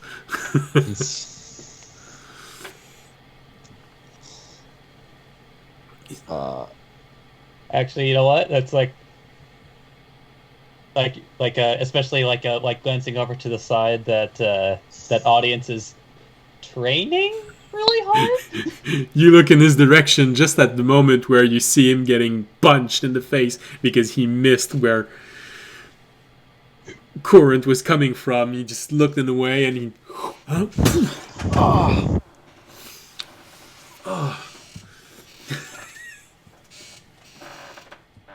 Good one.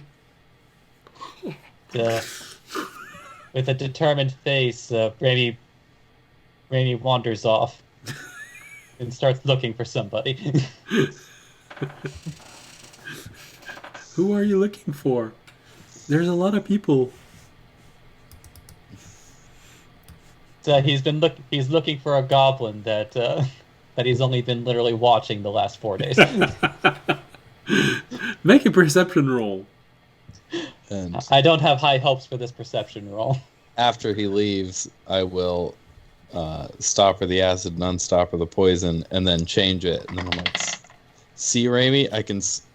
Oh, okay. Never mind.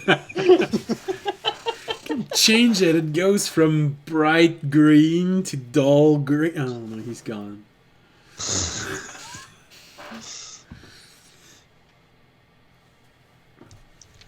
Oh, right. Roll. It's your perception roll. Probably still not high enough. 23. You look. Look, I'm trying to find another rogue. I'd say just for fun, everyone make a perception roll.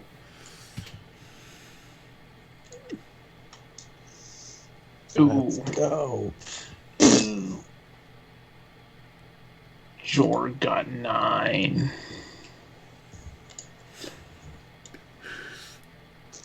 Four. We're not very perceptive today. This new spell is pretty cool. I'm a little distracted right now. Audience got his classic 10. Yeah. Go team. Okay, so basically, you are completely oblivious to Remy looking around, trying to find where the goblin is. And also completely oblivious to the goblin, who had a stealth roll that is so much higher. He'd basically be in front of you just going like this, and you would see him. But it takes a little more, it takes a while, and Remy, just as you're trying to be frustrated, you're trying to sniff out the best rogue that you've ever seen so far. You weren't expecting, but still, you were hoping. You go back to the rest of the party, defeated, and as you're arriving, I'd say Fisher, Jorg, and audience. You've seen Remy walk by the group quite a few times in the last half an hour. And just as he's arriving, his shoulders thump like this. Right behind him, you see the goblin mocking Remy, just walking with the same slump behind him. He's walking essentially 5 steps behind Remy, but he's not doing any sound. And when you see Remy arriving and the goblin right behind him, you sort of had this moment of, and I thought Remy was silent. Now it feels like he is very noisy.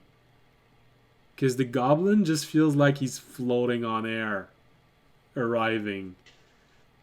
And you can actually hear a leaf just as Remy arrives.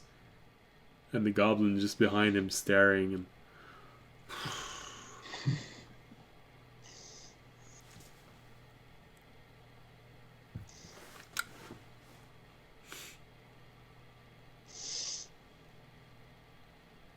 he looks at all of you.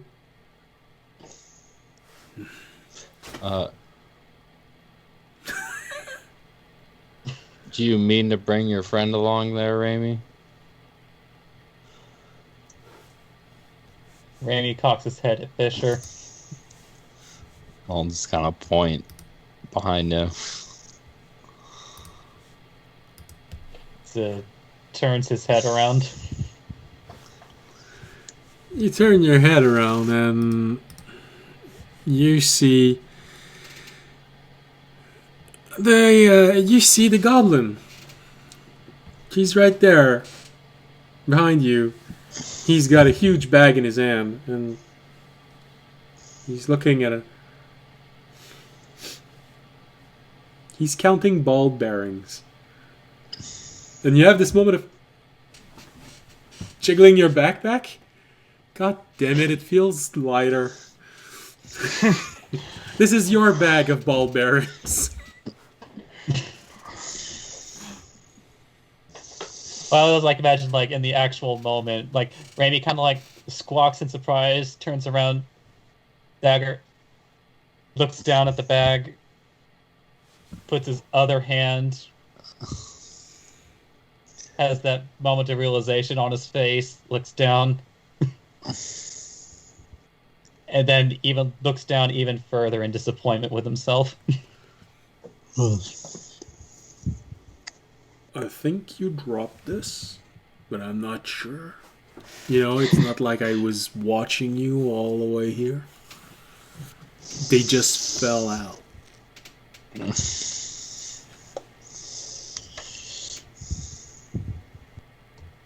If you can't prove it, I'm not lying. Insight check. 2 minus 1. Don't worry about me. You can't argue with a single thing he just said. He basically admitted to stealing it, but said, hey, as long as you can't prove it, I didn't do anything wrong.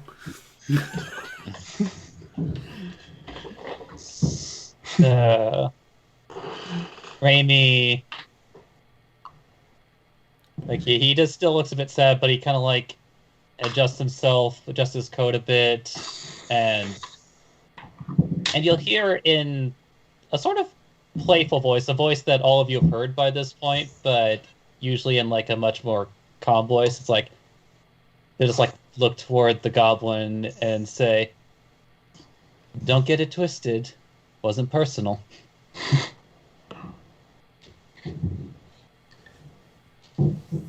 I'm still keeping one. And he has one ball bearing in his hand.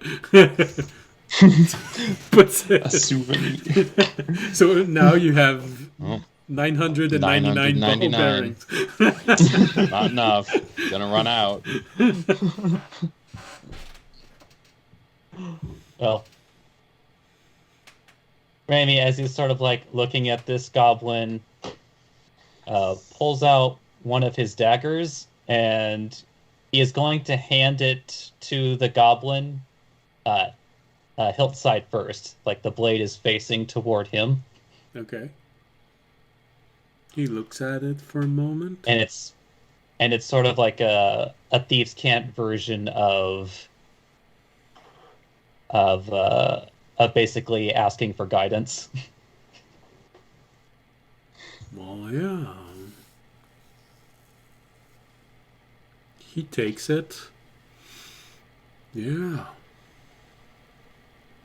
Well, can't hurt. But, you're gonna have to do a lot better. You're not gonna go far otherwise. But yeah. Why not? It's always a good thing to groom grapes so they become fine wine. I guess I can.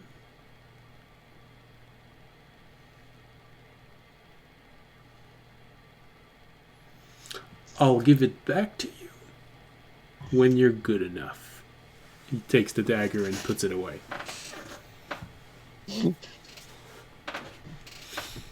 Minus one dagger. And one ball bearing.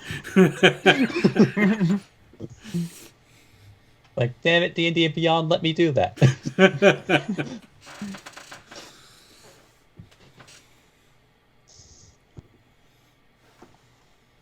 Sure you can.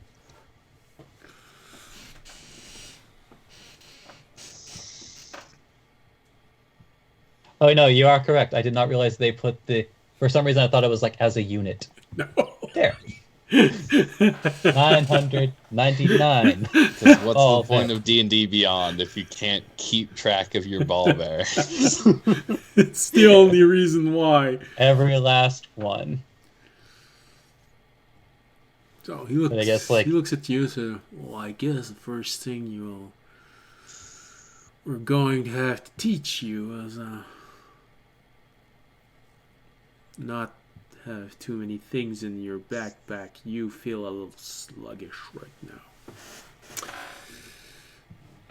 Because I'm looking at your character sheet and it says you're you're encumbered right now.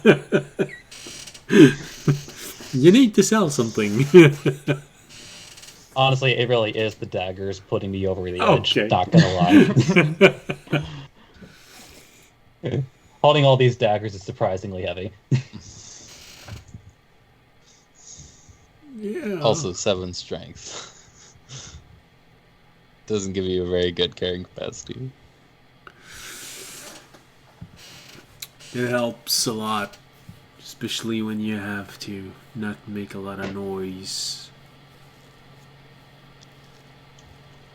And having 999 sorry. Yeah, you want to go for that one? Having 999 ball bearings makes a little bit of sound when you move. You gotta learn to suppress that. And the smell. You need a bat. But yeah, it's like uh,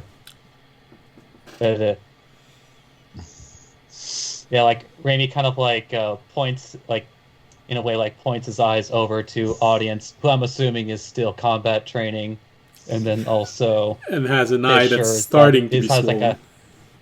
that has like a a shimmering sword with the elements,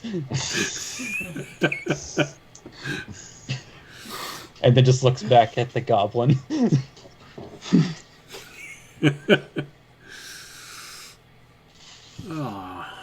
So you feel like there's a little bit of lack in luster in this, huh? I guess that's gonna be the first thing we're gonna have to teach you.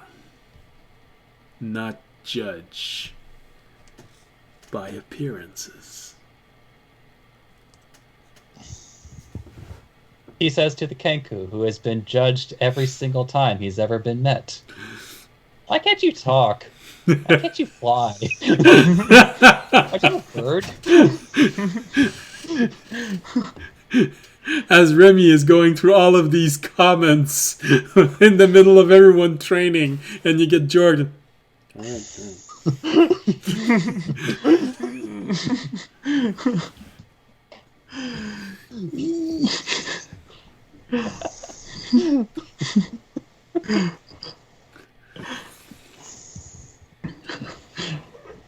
So see, you already know that lesson. You just forget it too many times. The shadow is your friend. Sound is your enemy. And when you think something's about to happen, it already happened. Then he shows you your favorite dagger in his hands. Raimi actually like looks a little angry at that one, whistles, and then the dagger goes back in his hand. See?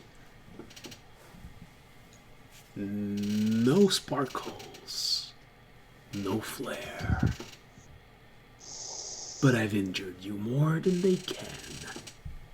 Like that. Raimi suddenly realizes he has taken 7 piercing damage. He is bleeding heavily. No, he's really referencing the fact that he stole your pride and joy right now. And you Oh no, didn't even... no, I get that, but I think that just would have been like, the extra twist of the knife, as it were.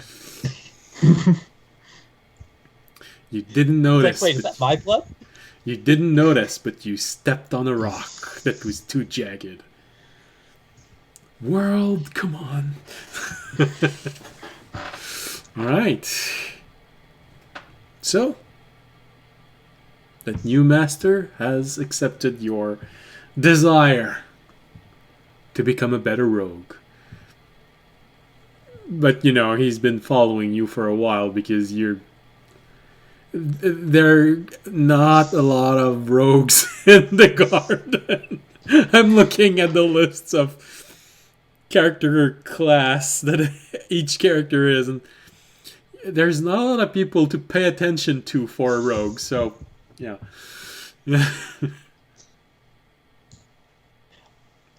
I mean, that's all the ones that have been, noticed.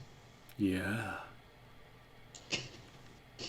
The reason why there aren't that many on the list is because they haven't been found yet. They've even managed to escape the attention of the dungeon master. That's That's just fucking evil. Like, you gotta watch out for them. Yeah, always. I mean, I've had character that I made outsmart me. Once, but still. Alright, so now you have all managed to find this master who, For all intents and purposes, whenever you need something new, spells to learn, abilities to refresh, or to change, especially for Fisher and audience who have things they can change every single,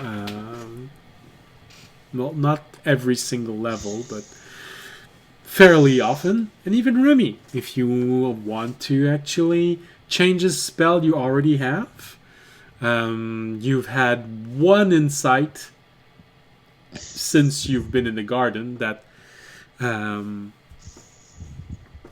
on, I have his name here. Gantesh is actually the same type of rogue that you are in Arcane Trickster.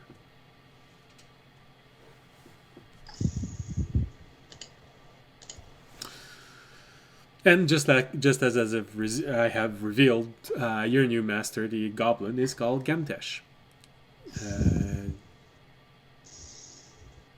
Gamtesh.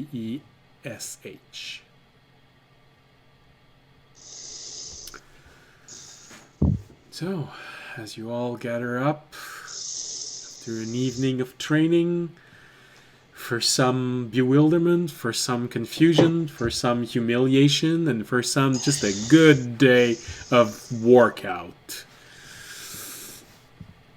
And at the end of the day, you know, Corinth, offers you a lay on hand, audience. Because your face is starting to look a little swollen, especially right here, you know. You did take a maul hit right below the eyes. So. I'll accept his offer of healing.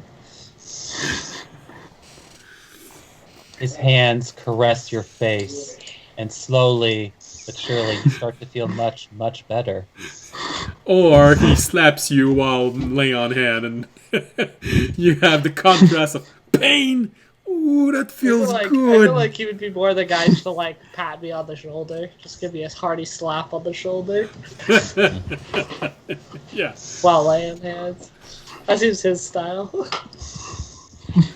Yeah, no, or something like giving you the manly shoulder hug. You know, just a come on, let's have a drink.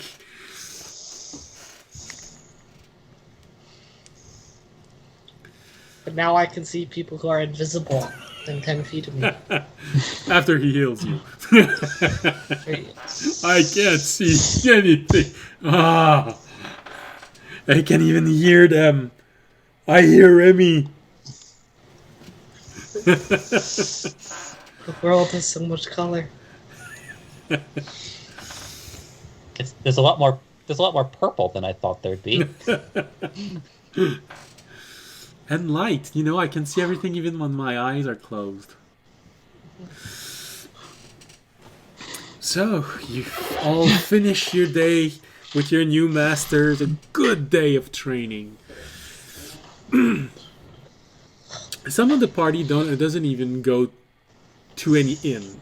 They just go outside and are planning to sleep outside, like Sarn, who is much more at ease outside and really doesn't feel threatened by a lot of things. You even see him just go outside and start a small ritual, and when he ends the ritual, you see during the ritual he does take a little powder and spreads it on the ground in a roughly 10 feet or 20 feet. Hold on.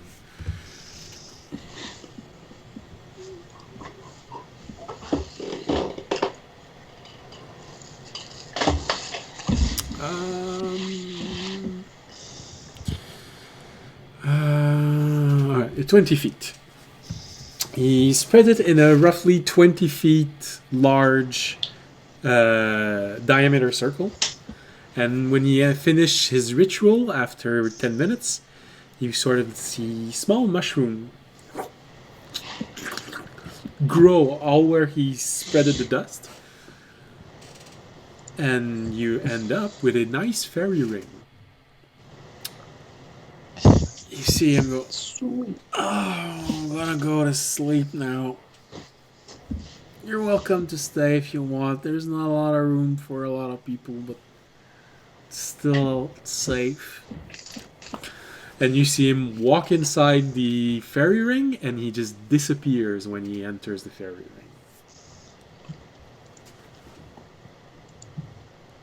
That's a cool spell. I wanna sleep in the fairy ring tonight. I'm not messing around. You go inside the fairy ring, and you disappear from everyone else looking toward you. But you, inside the fairy ring, can see outside. It is... For those of you wondering, it is a druidic version of Liamon's tiny hut. Doesn't exactly does the same thing as Liamon's tiny hut, but it does provide a lot of similar benefit. And first of all, Jorg was allowed to step in, even though he wasn't in the area of the casting. If I remember correctly, the caster can allow people to enter.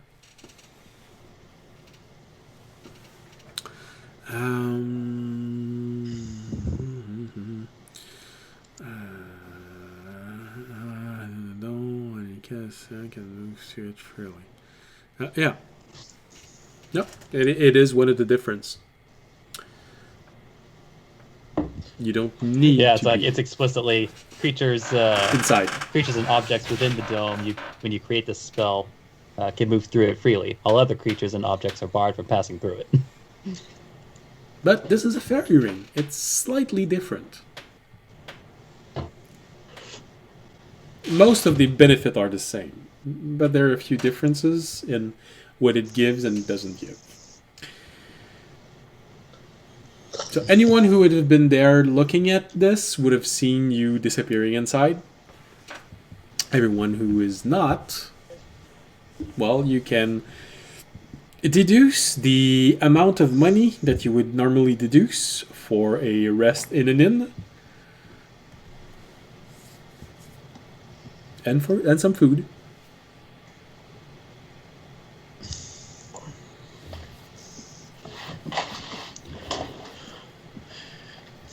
A little later on, maybe 30 minutes later, Jorg, you see a female gnome entering the ring. Just go, oh, that's gonna feel so much better than sleeping in an inn. Just the smell. He keeps making this fairy ring, and just smell. When you smell, you feel this faint smell of pine cones. Pine cone. This is much nicer than an inn. Yeah, it smells great. Thanks, Sarn, for putting it up. And she just, I need to learn me one of these. She just sit down and lets herself fall. But you have the feeling that she already ate. She sleeps outside, but she eats inside.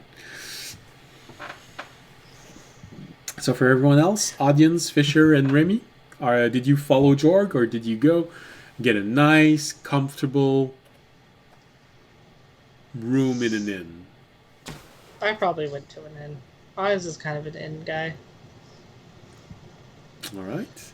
Screw it. Remy went to an inn, but that's because he needs privacy before he opens pouches that obviously aren't his. Okay. Fisher? You have a lot of options. Yeah, I would have just gone hang out in the cool fairy ring. Yeah. Why not? That's cool. Someone just entered. Oh, yeah. I want to see that. So as you go to the fairy ring. Of course, there's a moment where you just, okay. You get closer. You see Sarn appearing, and you can come in. There's a lot of room. He just goes back inside.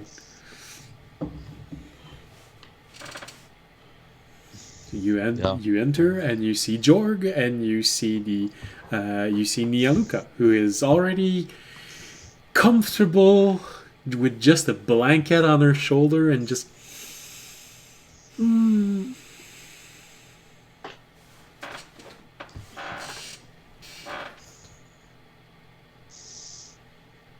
Yeah, Jordan's just gonna set up his bedroll and sit in there for a bit.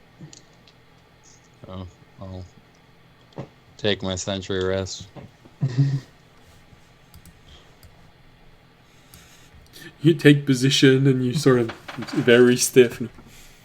You hear Sarn go, "You don't need that here. You can rest if you want. I know you don't need to, but you can if you want. I have other things keeping watch." Sure, I'll go to sleep. Okay. Just to make sure. Just instantly shut. Yeah. He starts shutting down, and just as you see the light flickers off of Fisher, Jorg, you see the head of Fisher just going up again, and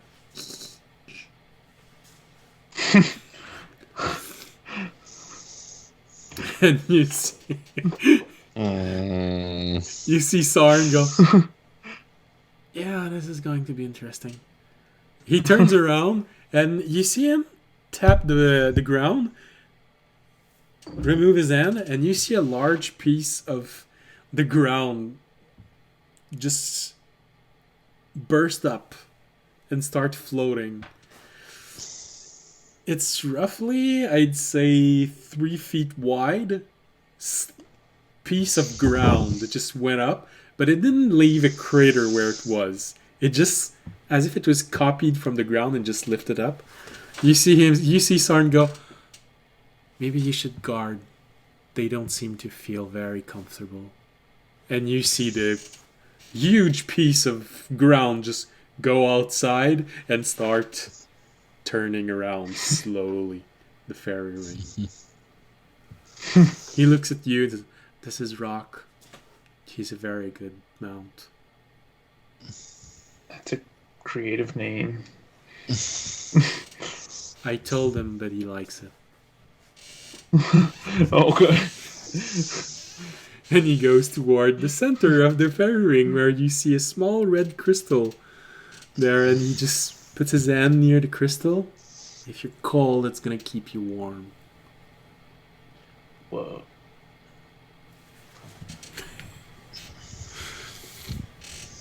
Alright, so the day slowly comes to an end, and everyone has a master now. Everyone has bought what they feel they needed to buy. Remy, you are going to go into an inn, your room, and open your little pouches. As mentioned, you do see that the different pouches. In total, the 2 pouches with coins, you have in it. Oh, that's good. You find a total of 11 gold.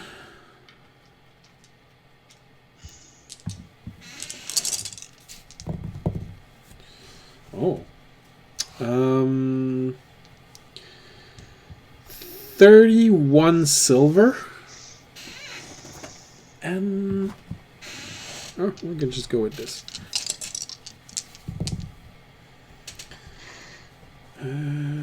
It's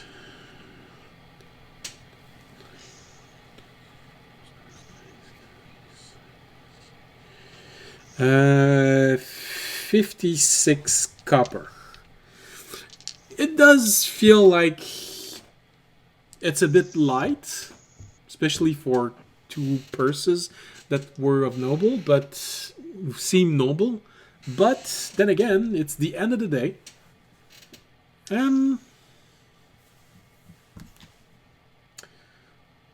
It's not a very large city. Most of the noble that are here are usually traveling. not staying here. So it's a bit thin, but it's not bad either. It's on the lower end. He understands this wasn't Otano. Yeah.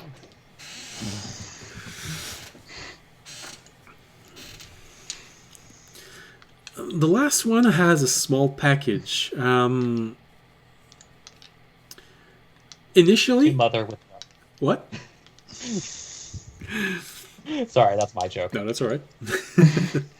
The last one has a small stone wrapped in a very coarse cloth. Probably linen, but of very low quality. But the stone itself is white, completely smooth, has a bit of a coffin shape, but it doesn't become narrower at one end. It's sort of single block, but it does have a little bit of a coffin shape.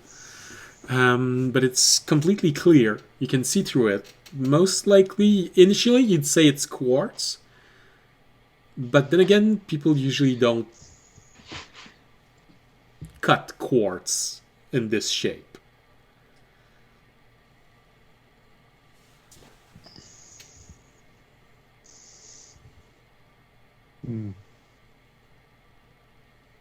Maybe starts examining it.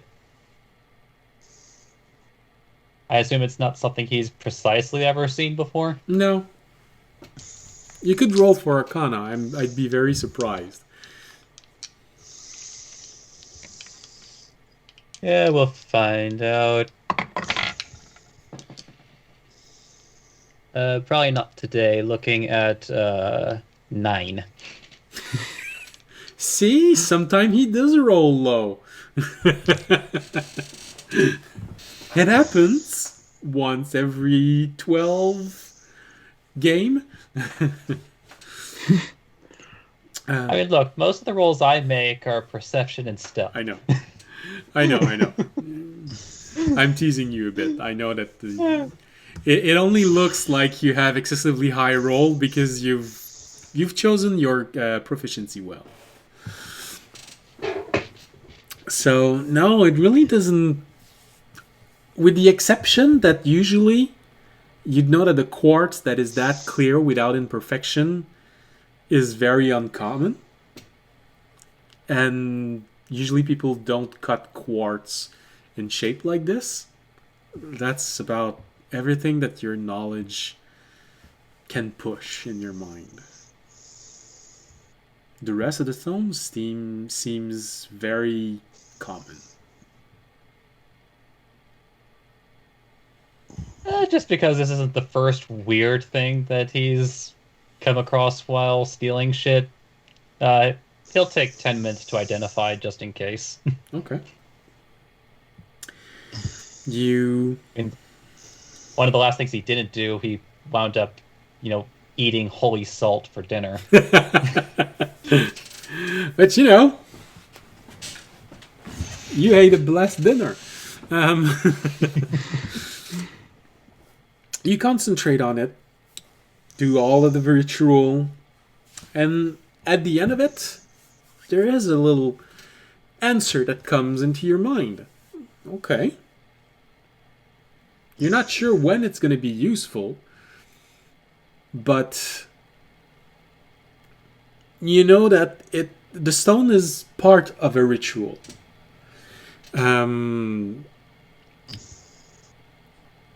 If you put the stone in water and add the appropriate amount of salt, which I'm going to send you the information while we're off air because we're just about to finish the session. If you put the stone in water and you add the appropriate amount of salt in it, it converts it into holy water.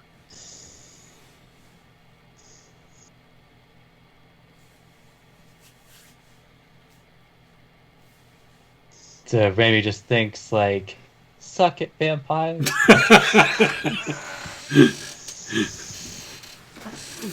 Or don't suck it, please.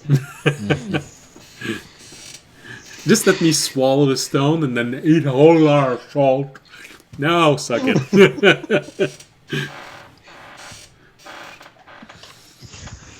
Yeah, like maybe it takes this and wraps it back up and puts it in the holy section of Of his his inventory. Let's see. Open the bag. Holy, holy, holy. Here it is.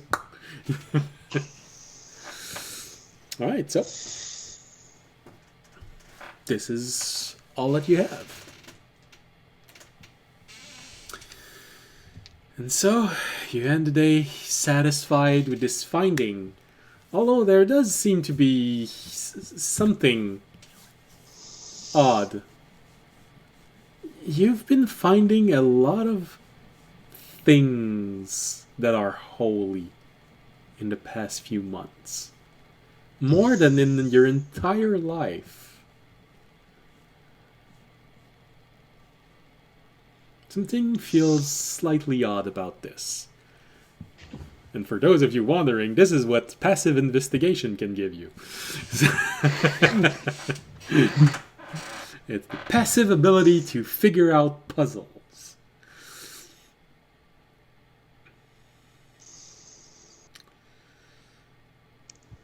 So, you end your day with this knowledge moving in your mind. Now Remy is going to start thinking that there are vampires all over this continent.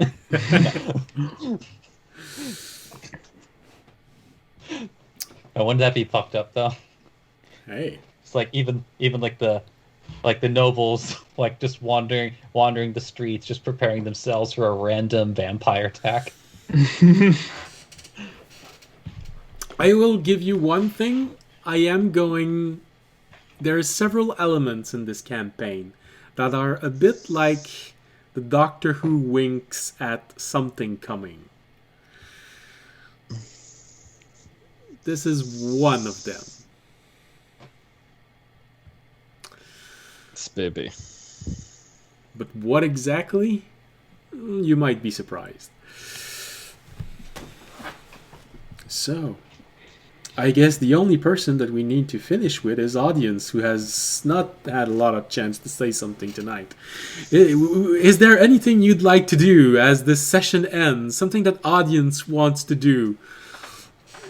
You have the last word, or request for the last word.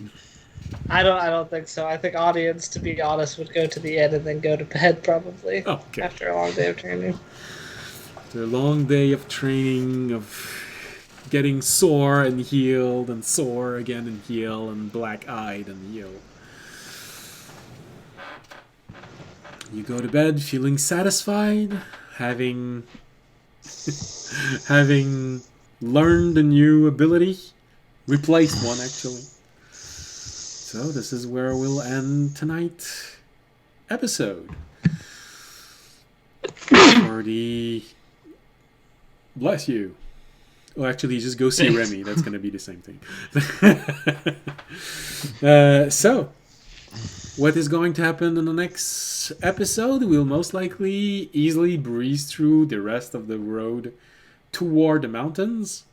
Unless the dice says you're supposed to meet something, but the chances of meeting something are extremely low when you're walking with an army of adventurers.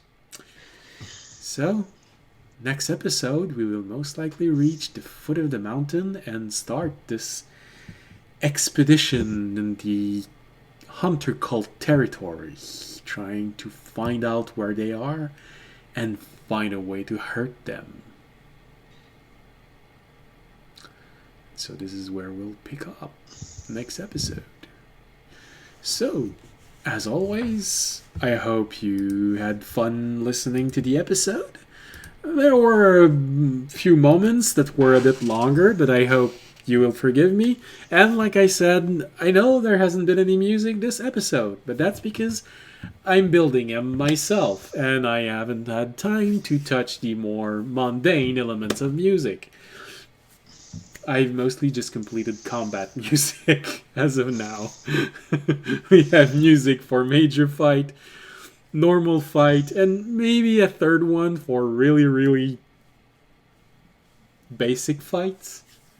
because it mostly betrays a bit of my age and where is my golden era of gameplay.